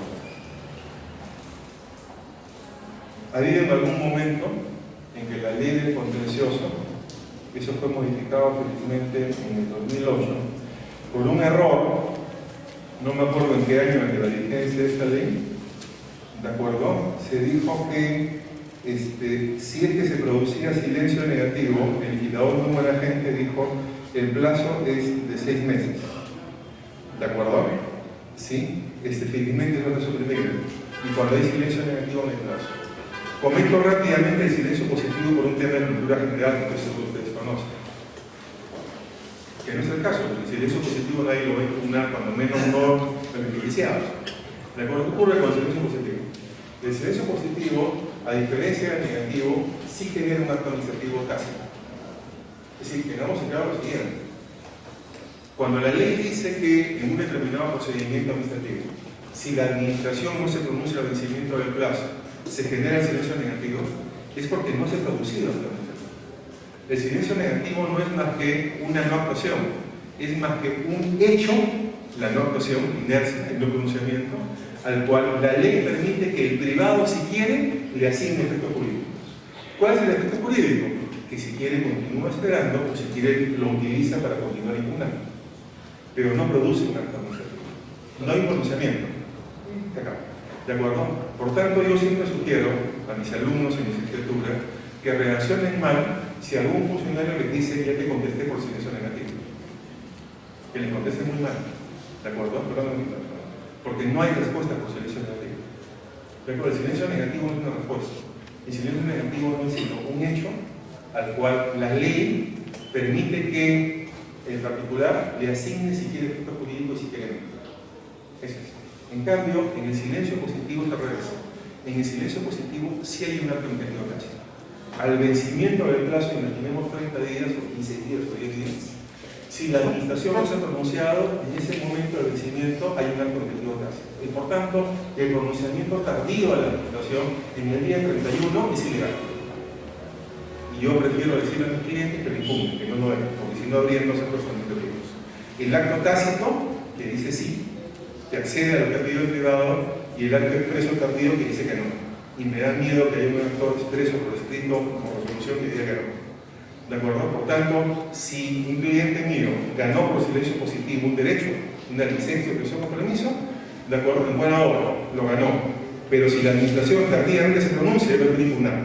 En base a que no puede dejar sin efecto por ese medio el acto administrativo tácito que ganó por silencio administrativo positivo. ¿De acuerdo? ¿Cuál es la diferencia? Porque concluyo por conversar que en el silencio administrativo positivo, ¿de acuerdo? Lo que establece la ley es que la administración ahí sí pierde su potestad de pronunciarse. Mientras que en el silencio negativo, al vencimiento del plazo, la administración continúa obligada a pronunciarse hasta que en particular plantee el siguiente recurso o la demanda en vía contenciosa. ¿De acuerdo? Es decir, la administración no es que el día 30, por el silencio negativo, diga hoy me liberé, en buena hora, me liberé, yo no tengo que trabajar. No, continúa obligado. Va bien en particular si quiere lo use y si quiere no lo use. En el silencio positivo, el día 30, tomando plazo estándar día 30 para pronunciarse, la administración el día 31 ya no debe pronunciarse. Porque ya se produjo por mandato legal automáticamente un acto administrativo. Ese es acto administrativo tácito, que es el que produce el silencio administrativo positivo. Si la administración se pronuncia tardíamente, es un acto nulo, porque está tratando de dejar sin efecto por una vía diferente a la prevista por la ley el silencio obtenido, el acto administrativo tácito obtenido por silencio positivo. Y yo prefiero impugnarlo al pedido como práctica profesional. ¿De acuerdo? ¿No? Por tanto, son dos supuestos diferentes. Mi impresión es que la ley se refiere fundamentalmente, cuando habla del silencio administrativo, al silencio administrativo negativo, que es, ¿verdad?, con el cual yo estoy impugnando, no se pronuncia. Si tengo que agotar la vía administrativa, la agoto la vía administrativa, ¿de acuerdo? No, o es decir, planteo un recurso para votarla y no se pronuncia, entonces yo decido cuándo, decido el plazo, producido el negativo, que no genera un acto, sino simplemente una situación jurídica, el particular decide cuándo actúa de contención. Eso es lo que he previsto cuando habla de silencio negativo. Sí, por favor. ¿Qué pasa cuando este administrativo negativo, alguien, por ejemplo, está en el caso de 30 días de la entidad no se pronunciada? Esta persona que hace un recurso de apelación o revisión a la otra instancia basado en esa resolución. No hay resolución negativa. La administración emite una resolución pronunciándose sobre esa impugnación de acto. ¿Cuál tiene eficacia? Ya. Partamos de lo siguiente, no hay resolución técnica. Salvo en el Código Tributario, que es la única ley peruana sonada. Sí, pero salvo el Código Tributario. Ya, sí, no hay resolución técnica. Salvo el Código Tributario que equivocadamente, pero la ley lo dice, habla de resoluciones fictas denegatoria. En la ley de procedimiento administrativo no hay resolución ficta denegatoria. Por eso mencionaba hace un momento que el silencio administrativo negativo no genera actos. Ténganlo bien claro. El silencio administrativo negativo no genera un acto. Es un mero no hacer. Lo que hace la ley es habilitar la ley al particular para que si quiere impugne o si quiere continúa esperando sin ningún perjuicio. Tengamos bien claro eso, porque si consideramos que hay un acto, puede suceder lo que decía el Tribunal Constitucional, esa atrocidad de la década del 90. Es decir, como hay un acto, se inicia el cómputo de plazos, con lo cual se convierte en un boomerang. El silencio negativo se convierte también en una obligación para el privado, y eso es irracional. El silencio negativo es un mecanismo de garantía del privado, para el derecho del privado.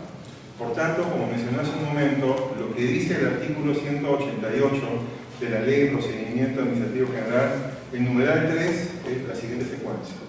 El silencio habilita al privado, en negativo, habilita al privado a continuar impugnando el sede administrativa o ir al Poder Judicial con la persona.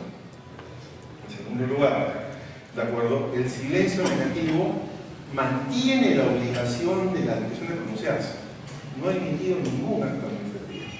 Es un hecho, les he comentado, una situación, un nuevo pronunciamiento al cual la ley lo que hace es facultar al destinatario a utilizarlo o no utilizarlo, o usarlo cuando quiera.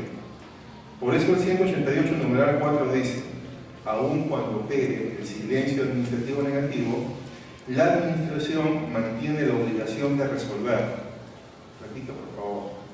Aun cuando opere el silencio administrativo negativo, la administración mantiene la obligación de resolver bajo responsabilidad. ¿Hasta cuándo? Dice, hasta que se notifique que el asunto ha sido sometido a conocimiento de una autoridad jurisdiccional o el administrado haya hecho uso de los recursos administrativos correspondientes. ¿Hasta cuándo es que se notifica la obligación de resolver? Si el particular no usa el silencio, toda la vida. Si el particular usa el silencio para plantear un recurso, hasta que el particular plantee el recurso siguiente. Si el particular no usa el silencio porque puede, para ir al Poder Judicial, tiene que pronunciarse hasta que sea notificada con la demanda contenciosa administrativa. Si tiene conocimiento que el particular ya usó el silencio y acudió al contencioso porque ha recibido la demanda, ahí ya se exonera, porque ya el tema el particular lo usó para ir al contencioso. ¿Están de acuerdo? Por tanto, y esa es la razón por la cual el 188, numeral 5 del Reglamento Administrativo, dice expresamente que el silencio negativo no inicia el cómputo de plazos ni términos para su impugnación. Por tal razón, no hay resolución ficta denegatoria producto del silencio negativo. Hasta donde yo recuerdo, tal vez equivocadamente, pero hasta donde yo recuerdo, la única norma legal en el Perú que habla de resolución ficta denegatoria es el Código Tributario. Y lo habla por una razón histórica, porque así se elaboró el Código en el año 66. ¿De acuerdo? Y lo han mantenido entonces no sintonizándolo con la Ley de Procedimiento Administrativo por comodidad probablemente de su nada. ¿De acuerdo? En la Ley de Procedimiento Administrativo General jamás hay resolución o acto administrativo denegatorio ficticio. Eso no hay. Solamente lo hay en silencio administrativo positivo.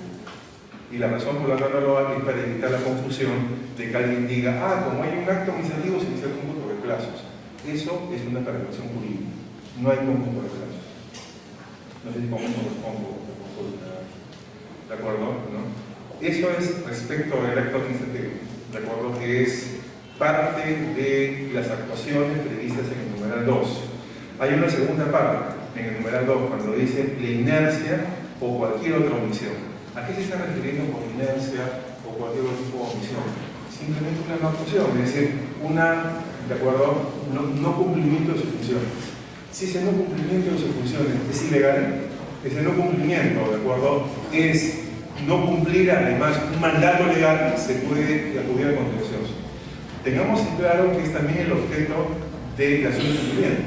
Como ustedes recuerdan, hay un proceso de conclusión de la acción de cumplimiento que puede usar en particular para poder reaccionar y acudir a los jueces constitucionales y en última instancia al Tribunal Constitucional cuando se trata del no cumplimiento de sus funciones que violan derechos fundamentales.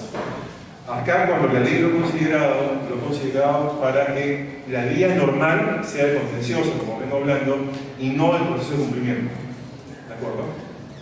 No sé si hay algún comentario acá, nos hemos quedado en el numeral 2 del artículo 4, y si no, hacemos el intermedio, ¿de acuerdo? Sí, durante 10-15 minutos, ¿de acuerdo? Y luego la parte final. ¿Qué quiere decir algo? Sí, por favor. presente que hoy día termina el diplomado. El próximo sábado no hay clase. Ese día iba a ser el examen, pero se ha trasladado para el sábado 5 de julio a las 10 de la mañana. Okay. Y las monografías tienen plazo hasta el día viernes, a más tardar, último día. 5 de julio. 5 de julio el examen, 10 de la mañana. Queda 20 minutos, prácticamente. ¿De acuerdo? Y nos vemos en la tarde a las 4 de la tarde. Entonces vamos a continuar unos 20 minutos y luego seguimos con los temas. Sobre el tema del silencio administrativo, también me han hecho una pregunta que me sirve para certificar una precisión, una aclaración. Insisto en lo que vengo comentando, es decir, el silencio administrativo no es sino un mecanismo, ¿de acuerdo?, de garantía del privado. Sí, ahora bien, no genera un acto administrativo, no lo genera. Pero, ¿qué hago cuando lo impugno? ¿Qué estoy impugnando? No estoy impugnando un acto. Estoy impugnando porque la ley me faculta impugnar. La ley me faculta impugnar, sea administrativa o el contencioso, si hubiera agotado la vía administrativa. ¿De acuerdo? Y, por tanto, yo impugno el hecho de que pedí algo y no se pronunciaba. Pedí algo y la ley dice que yo puedo entender que me ha dicho que no. No porque hay un acto administrativo, es porque no se pronuncia. ¿De acuerdo? Por eso se llama silencio administrativo negativo. ¿De acuerdo? No es que genere un acto administrativo, no genera un acto. Lo que sucede es que la ley dice que el particular, si quiere, lo impugna, es el pronunciamiento de la administración, y al impugnarlo, lo que alega es que al no resolverlo se lo ha negado. Si usted me dice, eso parece un ese, al no resolverlo me lo han negado, parece una opción ficta de negatoria, bueno, parecerá, pero no hay. No hay acto administrativo. ¿De acuerdo? Por tanto, si yo pido algo, que me devuelvan un tributo, que dejen sin efecto una multa, que me den una licencia, y la administración no se pronuncia, e imaginemos que con ese pronunciamiento se ha agotado la vía administrativa, cuando yo demando, ¿qué voy a hacer? Yo cuando demando voy a impugnar la multa, que es como que me hubieran negado mi recurso, o voy a pedir que el juez declare que tengo hecho la licencia, o es como hubieran negado la licencia. Eso es lo que voy a impugnar. Y un segundo tema, que ahí me han preguntado, me han dicho, ¿y qué ocurre si es que emiten un acto administrativo, un órgano de línea, ¿de acuerdo? Yo planteo reconsideración, no me contestan, ¿de acuerdo? Uso el silencio y planteo apelación. O es que en lugar de, si yo planteo reconsideración y no me contestan y uso el silencio, ¿me puedo ir de frente al contencioso? Es decir, ¿me exonero de agotar la vía administrativa? No. El silencio administrativo negativo no exceptúa de agotar la vía administrativa. Lo que me exceptúa es esperar a la administración que se pronuncie, pero no me exceptúa de agotar la vía administrativa. ¿De acuerdo? Si es que yo planteo una reconsideración voluntaria, no es obligatoria, es voluntaria, ¿de acuerdo? Y la administración no se pronuncia dentro del plazo, y el TUPA dice que se aplica el silencio negativo, yo si quiero espero, porque no soy un tonto, porque no hay plazo, ¿verdad?, en contra mía, o si quiero uso el negativo. Y si uso el negativo, ¿qué voy a hacer? Me voy de frente al contencioso, yo tengo un superior jerárquico donde, si se hubiera pronunciado, hubiera tenido que plantear apelación para agotar la vía administrativa. No, yo no me puse de frente. Yo tengo que usar el recurso que corresponda, plantear el recurso diciendo que ha habido silencio administrativo negativo en la primera, ¿verdad?, con respecto al recurso de reconsideración, plantear un recurso de apelación, y si tampoco se pronuncia, en ese caso voy al contencioso. ¿De acuerdo? Eso es decir, el silencio negativo no me exonera, no me exceptúa de pasar la vía, no me permite un contencioso parcial. El único supuesto en el cual no caben dos silencios administrativos en vía de recurso es el previsto, le voy a decir en qué artículo, a ver si no me estoy perdiendo, en el artículo 188 numeral 6. El 188 numeral 6 es un supuesto agregado por el decreto legislativo 1029 en el año 2008. No está en la ley original. ¿De acuerdo? Fue agregado en el año 2008, que en realidad se derivaba de otro artículo de la ley general porque tenía otro tipo de redacción. En realidad, tal y como está este numeral 6 de 188, es del año 2008, o 2029, creo que 2029, si no me equivoco,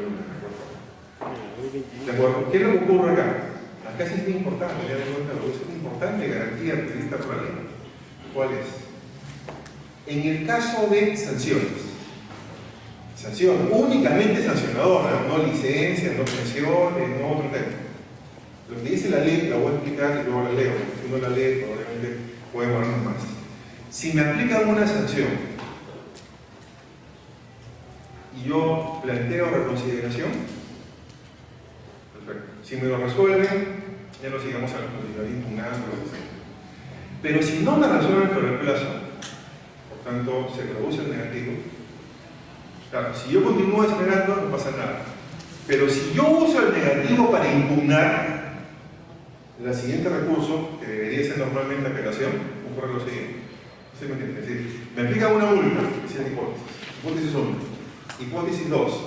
Yo planteo reconsideración. Hipótesis 3. No me resuelve dentro del plazo y por tanto se produce el negativo.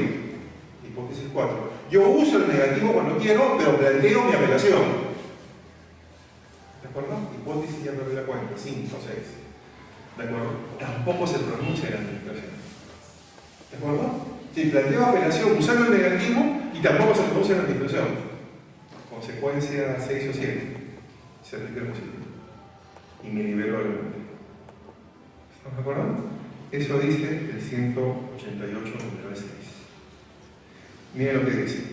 En los procedimientos sancionadores, los recursos administrativos destinados a impugnar la imposición de una sanción estarán sujetos al negativo. Sí, esa es la regla, es el negativo.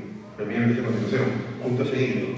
Cuando el administrado haya optado por la aplicación del silencio negativo, ¿de acuerdo? Será de aplicación el silencio positivo en las siguientes instancias resolutivas. No dice la reconsideración. En las siguientes es en apelación. ¿Me siguen ustedes? ¿De acuerdo? Es decir, lo que está dando a entender es lo siguiente. Si yo planteo un recurso y opto por el negativo, porque no se pronunciaron dentro del plazo, en la siguiente instancia, que es apelación, ¿de acuerdo? Si no se pronuncia, es positivo. Eso es lo que acabo de decir. Ese es como tiene que entender el 188.6. Por tanto, aquí hay dos opciones. Yo, abogado privado, yo soy profesor y abogado en cuestión de abogado. ¿Qué cosa ocurre? Si a un cliente lo sanciona, yo tengo dos opciones. Bueno, sí. Primero decido si planteo reconsideración o no, porque puede suceder que digo, no, reconsideración es inútil, la administración nunca cambia. Y encima tengo que agregar nueva prueba, porque si no me van a decir, improcedente por no declarar nueva prueba y quedó consentido, peor todavía. ¿De acuerdo? Van a tratar peor todavía. Por tanto, tengo que plantear. Pero de otro lado de la balanza, si planteo reconsideración y presento nueva prueba, puedo estar jugando a la aplicación pasiva. Porque si la administración no se pronuncia sobre el recurso de reconsideración en 30 días, puede suceder también que yo me quede contento, bueno, que se demore, pues mejor al cliente no le van a cobrar, ¿no? Porque mientras que hay el recurso se demora, no le pueden cobrar. Y lo otro es que diga, no, me la voy a jugar. El día 31, es decir, espero 30 días no se pronuncia, el día 31 planteo apelación. Incluso debo que no se pronuncie. ¿De acuerdo? ¿Bien? Pero claro, si se pronuncian dentro del día 29, 20, 10, 15, 29 no sé, antes del 30, o el mismo día 30 y me dicen no, ya tengo que ir a pronunciar. Pero si no se pronuncia, el día 31 yo leo, se produjo silencio positivo, quedó sin efecto de la sanción. ¿De acuerdo? Eso está previsto en el artículo 188, numeral 6 de la Ley de Procedimiento Administrativo. Ahí se aplica excepcionalmente un silencio positivo. Ahora, eso no es contencioso, ¿no? Obviamente, pero si el día 31 no se pronunció por segunda vez, es algo así como la ley dice, 2 negativos para impugnar una sanción, no. Ahí se castiga la administración su desidia, su flojera, su tardanza. ¿De acuerdo? ¿Sí? Porque te raza, porque lo sanciona, impugna, no le dicen nada, y abusa el silencio. Impugna y tampoco le dicen nada, no, ahí se libera la sanción. Eso es lo que dice la norma. ¿De acuerdo? El 188, numeral 6. Sí, por favor. Doctor, buenas tardes. Buenas tardes. En el tema del procedimiento disciplinario, A ver, yo le digo sí o no, ¿de acuerdo? Sí y no. ¿Por qué razón?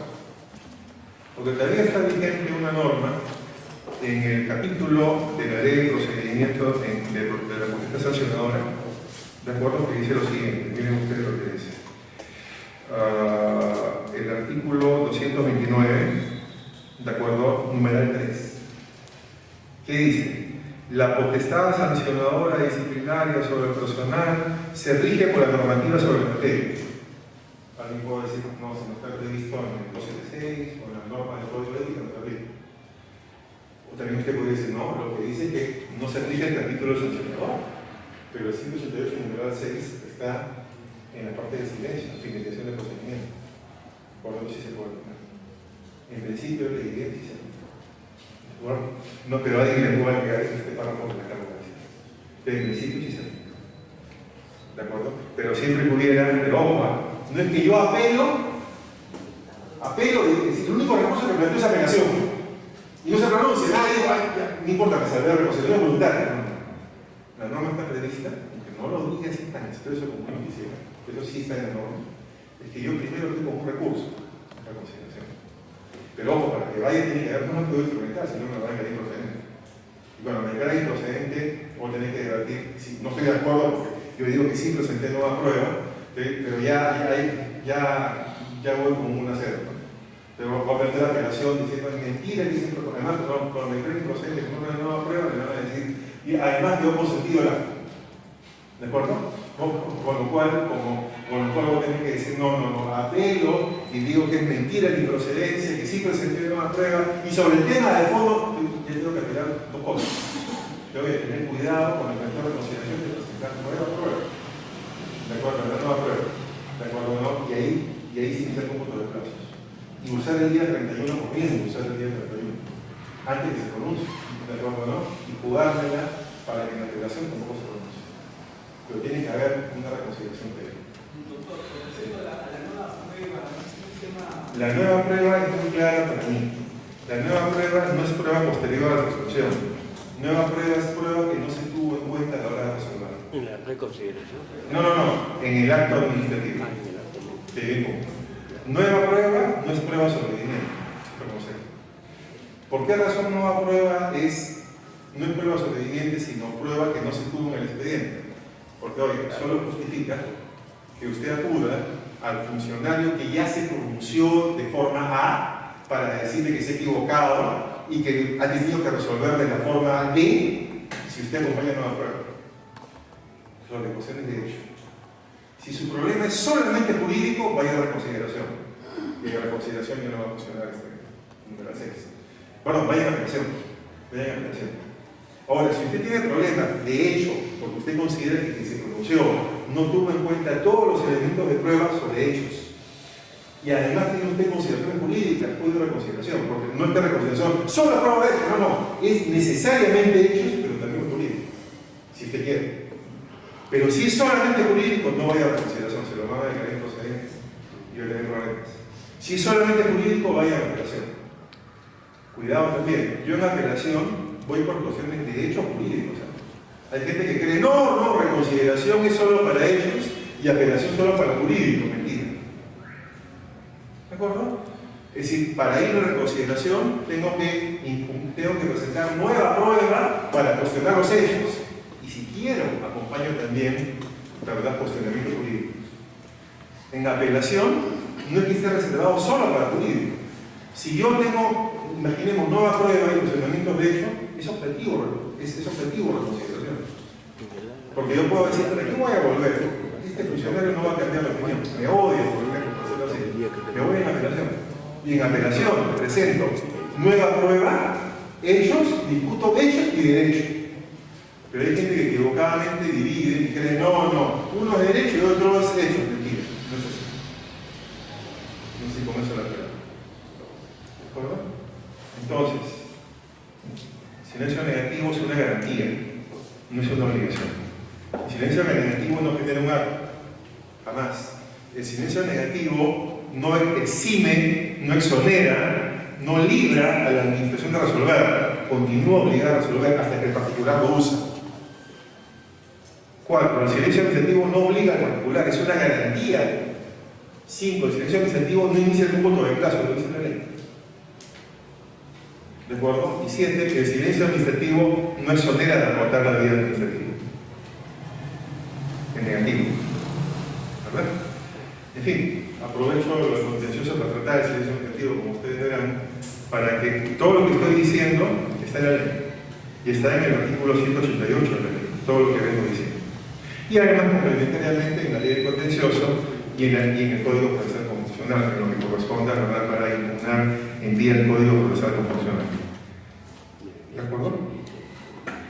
El siguiente supuesto, para terminar acá, y iremos a almorzar, es el numeral 3. Y habla de la actuación material que no se sustente en acto administrativo. Ya dijimos al comenzar que la actuación material que no se sustente que no tiene acto administrativo. Es simplemente el típico ejemplo que se dicta en todas las clases de seguro administrativo, el caso del alcalde que ha sucedido, que imbuido de espíritu justiciero, coge un bulldozer y destruye algo de la constitución. Imaginemos el alcalde que considera que una casa, un local, una pared ha invadido la vereda, o ha tomado parte de un parque, y va y lo destruye. Eso es ilegal. Si consideraba que un privado se ha apropiado de bienes de dominio público, tiene que iniciar un procedimiento administrativo. Tiene que ser un procedimiento donde se prueba, donde se aprecia, donde se notifica en buena cuenta al imputado, ¿verdad?, para que se defienda. Resulta del cual, ¿verdad?, le aplicará una sanción y ordenará como medida correctiva que se destruya lo ilegal y que se reponga para el dominio público lo que ha tomado indebidamente el privado. Pero lo que no cabe es que ninguna autoridad actúe sin procedimiento y sin un acto administrativo que le dé legitimidad. ¿De acuerdo? Eso no es un acto administrativo. Es decir, la ley, así como en el artículo primero define qué es acto administrativo, y en el artículo 1.1 dice que los actos de registro integral no son actos administrativos, en el artículo 1.2, la ley 27444 dice que no son actos administrativos los comportamientos y actividades materiales de la administración. ¿Cuáles son los materiales? La mera ejecución. La mera ejecución sin acto administrativo. ¿De acuerdo? Esto le llaman en doctrina la vía de hecho. Los autores españoles, en América Latina hemos copiado, se le llama la vía de hecho. ¿Qué cosa es? No es una actuación formalizada de la administración, es una actuación ilegal de la administración. Por tanto, si yo en particular soy afectado por una actuación, ojo, esto ya no es una declaración, esto no es un acto, esto no es un pronunciamiento, ¿de acuerdo? Esto es simplemente que la administración viene y me hace algo. Y yo digo, ¿y en virtud de qué lo haces? ¿De acuerdo? ¿Dónde me has notificado algo? ¿Dónde me has avisado un procedimiento? ¿Dónde me he podido defender? ¿De acuerdo? Y finalmente, aunque no me avisaste desde el inicio, no me pude defender, ¿dónde está la decisión que dice que puedes hacer eso? Que me puedes afectar de esa manera. ¿Dónde está la decisión? ¿De acuerdo? En esos casos, cuando, insisto, hay una actuación que no tiene sustento legal y no tiene respaldo de un acto administrativo, esa es la vía de hecho, el particular puede prender la demanda contenciosa y la ley, por ejemplo, va a decir que no hay vía administrativa que votar. Pero ¿qué va a impugnar si no hay acto administrativo? No sé si me sigue. ¿De acuerdo? Expresamente, la norma señala, ¿de acuerdo?, cuando el artículo 21, numeral 2, ¿de acuerdo? El artículo 21, ¿de acuerdo? ¿De acuerdo? Numeral. Lo cierto es que quería buscar ese tema del plazo, ¿de acuerdo? Quería buscar ese tema del plazo.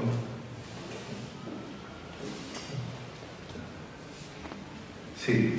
El artículo 21, numeral 2 dice: no será exigible el agotamiento de la vía administrativa en los siguientes casos. Numeral 2. Cuando la demanda se formule como pretensión la prevista en el numeral 4 del artículo 5. Esa es la vía de hecho, la actuación material. Numeral 4 del artículo 5. El numeral 4 del artículo 5 se refiere a la actuación material. ¿De acuerdo? Déjenme verlo porque me estoy confundiendo con otro caso, ¿ya? Pero tome entre paréntesis lo que voy a decir, por favor, esta última parte. Voy a repetirlo. Lo cierto es que esta cuestión material es que es impugnable en contencioso. Es decir, lo que no puedo decir la administración es, no, tú solamente puedes impugnar en contencioso el acto. Si yo actúo sin acto, tengo patente de cobro. Es un absurdo, ¿verdad? Es decir, la administración tiene para actuar que seguir su procedimiento y emitir un acto. No es que porque no cumple la norma, entonces nadie lo puede controlar, sería al revés. Eso sería un círculo vicioso, eso sería actuar como tirano. Por eso la ley ha previsto que si la administración no cumple con sujetar su procedimiento, no cumple con emitir un acto, sino que simplemente actúa de frente, están impugnando. ¿De acuerdo? Por tanto, el contencioso no solamente el juicio del acto, como comentaba hace un momento, es el juicio a cualquier actuación irregular siempre que se cumpla el requisito previsto por la ley. Yo quisiera.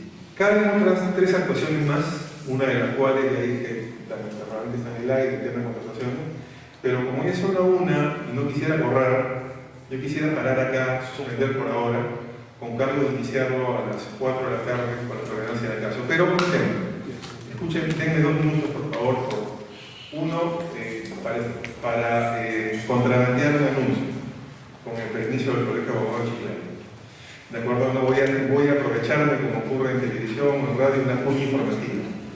¿De acuerdo? Es unilateralmente una cuña informativa. Y es que anunciarles, probablemente ustedes lo sepan, voy a pedir que coloquen un poco golpeado el afiche, que la próxima semana se lleva a cabo el 6º Congreso Nacional de Derecho Administrativo en Lima, en el local de la Pontificia Universidad Católica del Perú. Es el 6º congreso, que se realiza cada 2 años. Es el jueves, viernes y sábado. ¿De acuerdo? El jueves y viernes comienza de 3 a 6 de la tarde el trabajo en comisiones, el sábado de 9 a 11, y desde las 6 hasta las 10 de la noche, el jueves y viernes, y el sábado de 11 a 1 y media de la tarde, que son exposiciones plenarias, son exposiciones magistrales. Son 6 temas ejes. Se va a tratar sobre 6 temas con ponencias presentadas sobre 6 temas. Un tema es el procedimiento sancionador, un tema muy importante, muy extendido, muy frecuente y con muchos problemas, obviamente, por la extensión que ha alcanzado el día de hoy. Un segundo tema es el día a día de la administración, contrataciones del Estado. No solamente compras o contratos de obra, también lo relativo a concesiones, un verso, asociación pública privada. Un central tema es el derecho civil, todo lo relativo, ¿verdad?, a los problemas anteriores y al proceso de implementación del nuevo régimen de derecho civil. Un cuarto tema tiene que ver con lo que hablamos en este momento, el proceso contencioso administrativo, los procesos constitucionales para el control de la administración y el arbitraje entre privado y el Estado en materia contractual. Un cuarto tema tiene que ver con el reciente régimen de protección de datos personales, acceso a la información y transparencia de la administración tema, y finalmente un quinto tema tiene que ver con lo relativo a urbanismo, ordenación del territorio, medio ambiente, licencias, permisos y autorizaciones y de régimen de bienes estatales. ¿De acuerdo? Ese es el quinto tema de concreto. Sobre estos 5 temas hay exposiciones magistrales esta noche a cargo de profesores extranjeros de Derecho Administrativo y profesores nacionales. El programa lo van a poder ver a partir de la próxima semana en la página web de la Universidad Católica, y creo que ya hoy día debe estar en el Facebook de la Asociación Peruana de Derecho Administrativo. ¿De acuerdo? ¿No? Y hay ponencias en comisiones. En comisiones, la ventaja, que son más temprano en la tarde, es que se presentan ponentes que no van a estar en la noche, sino que es durante las comisiones. Exponen una síntesis, no las leen porque sería muy aburrido, de sus ponencias, ¿de acuerdo? ¿No? Y se abre debate entre todos los asistentes. Y ahí permite el libre intercambio de experiencias, el libre intercambio de opiniones, de pareceres entre todos los que asisten al Congreso. De esto ya han habido 5 congresos anteriores. Es una buena oportunidad para poder discutir, conversar entre todos los que tienen interés o experiencia o preocupación sobre materia administrativa, y como ustedes pueden ver, se han escogido 6 temas que creo que son de mucha actualidad el día de hoy, ¿verdad?, en la experiencia administrativa, vista desde el interior de la administración, vista desde lo que son los destinatarios de la actuación o vista desde el Poder Judicial, de buena cuenta, o la Fiscalía, que tienen que ver con los procesos contenciosos administrativos o los procesos constitucionales. ¿De acuerdo? Yo voy a dejar, en todo caso, el afiche por si en el colegio, por si lo pueden colocar en algún lugar, pero la información la pueden encontrar en la página web de la Universidad Católica o en el Facebook de la Asociación Peruana de Derecho Administrativo. Esto comienza el próximo jueves y las inscripciones también se pueden hacer de acuerdo por página web. Si la dirección en la página web de la Católica es eventos, perdón, tiene correo, miento. Tienen que entrar nomás a la página web de la PUC, que es Pontificia Universidad Católica del Perú, y ahí van a encontrar eventos, van a encontrar Sexto Congreso Nacional de Derecho Administrativo. Sexto Congreso Nacional de Derecho Administrativo. ¿De acuerdo? ¿No? O si no, en el Facebook, yo les confieso, yo no sé manejar Facebook, lo hace mi hijito de 10 años, en mi casa, o amistades, pero hay un Facebook de la Asociación Peruana de Derecho Administrativo. La Asociación Peruana de Derecho Administrativo. Otro Facebook importante o página web es del Círculo de Derecho Administrativo, que es un grupo de estudiantes que también ha colgado información.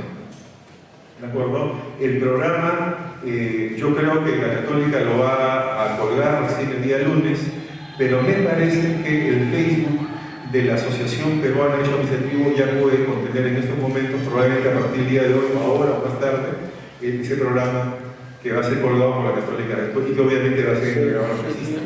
Les digo para que puedan ver en página web los temas que van a ser materia de exposición, a cargo de quién van a estar y los horarios a poner en cuenta del Congreso. Lo hago ahora porque si alguien no viene en la tarde, en todo caso en la noche les hago recordar insistentemente, aprovechándome de esta cuña que es inmediatamente tomada informativa, digamos, en esta conferencia. Entonces, suspendemos acá momentáneamente el tema. Muchas gracias.